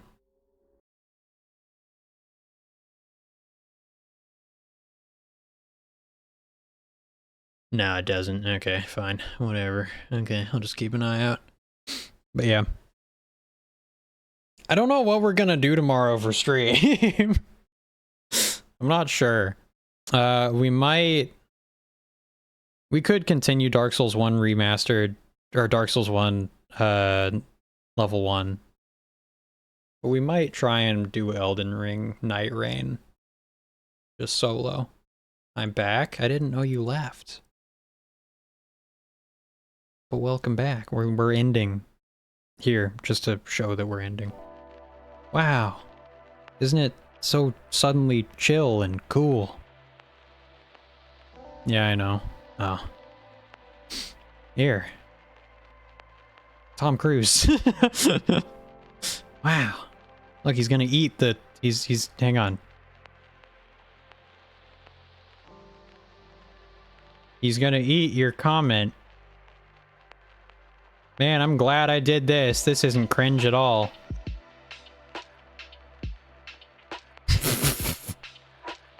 Why did I make this? This is awful. It's a terrible drawing. Wow, I never realized that's the Tom Cruise meme. Yeah. It was modeled after his face. That's what I was trying to do. I mean, it's good. Well, I'm glad you think it's good. I'm glad I had a good time making it.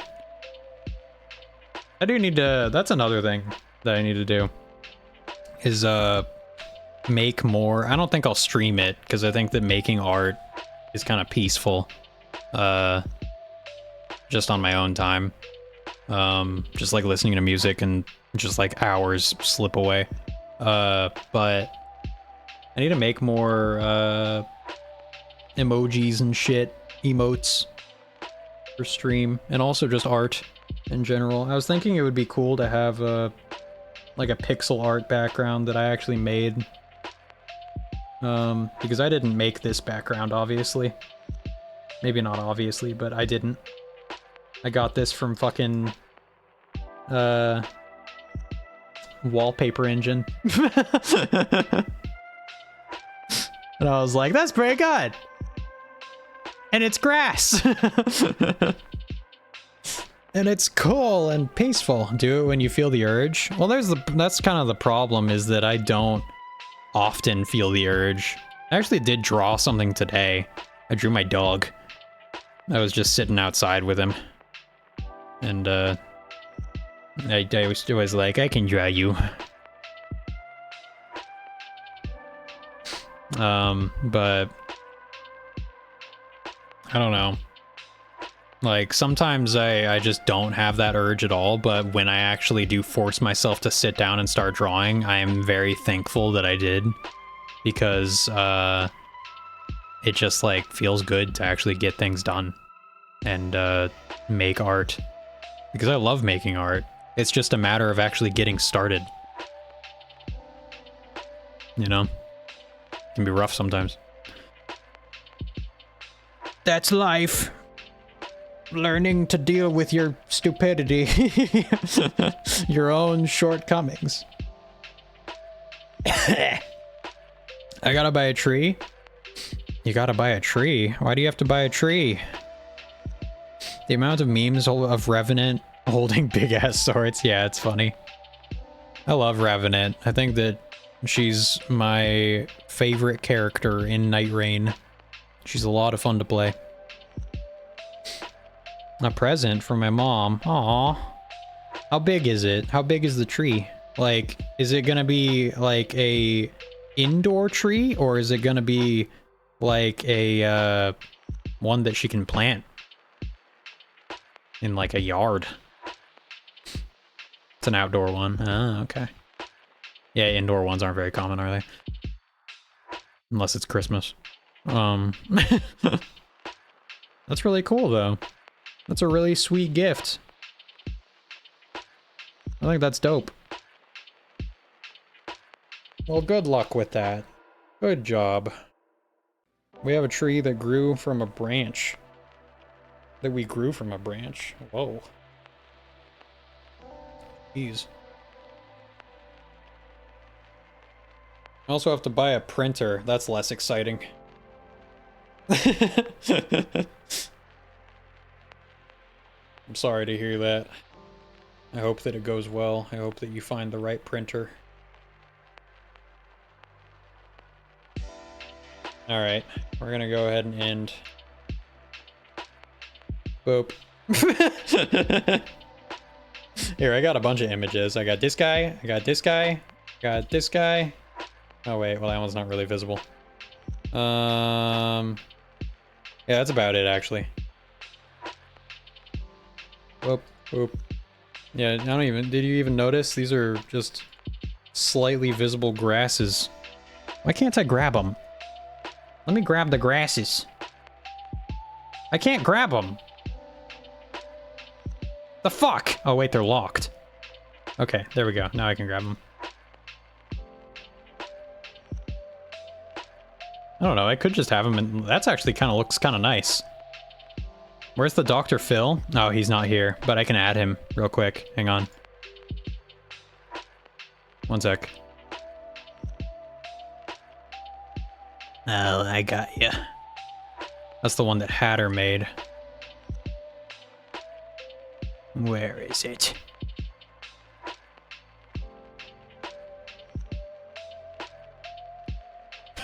I got some pretty funny ones.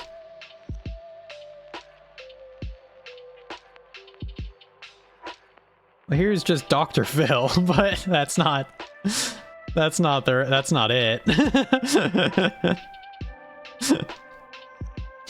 Here's the other Dr. Phil. That's not it either. But it is that picture, but edited. Hang on. What a beautiful man. Yeah, the grasses there is low-key nice, a bit more thematic. Yeah. I think I'm gonna keep it there. Where is it? Here's Lieutenant Dan. Happy New Year, Lieutenant Dan. He's so fucking depressed.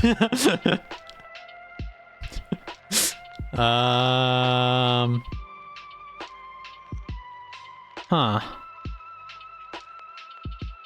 Oh, here it is. Yep, there you go. There's the Dr. Phil that Hatter made. Man, that's horrific. His,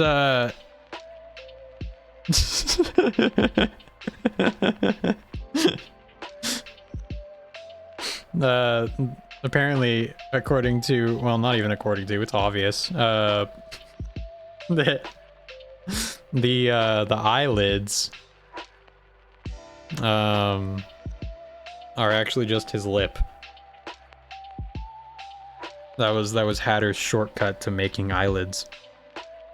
So good job, Hatter. That's awful. It looks like shit. But good job. It's vile. Alright, let's get this out of here. Remember you yelling at me with that picture, the Dan one? Well, yeah, I was yelling at you on New Year's, and we had that as one of the New Year's screen. Where I was like, Happy New Year! And I just had Lieutenant Dan as my background. And a couple other things too. I don't remember what they were. Apparently Caligo was an unused asset from Elden Ring. That's, yeah, I heard about that. That's fucking crazy to think about. Because I think he's my favorite boss.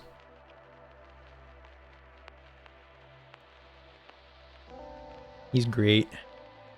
Watch time, fuck. Yeah, I don't know how to set that up. Not gonna lie, I really like Libra. Yeah, Libra's cool. I'm gay. Yeah, that one still works. I don't know why watch time doesn't work. Maybe I need to set something up different. I'm not gay, same. Streamlabs is very neutral.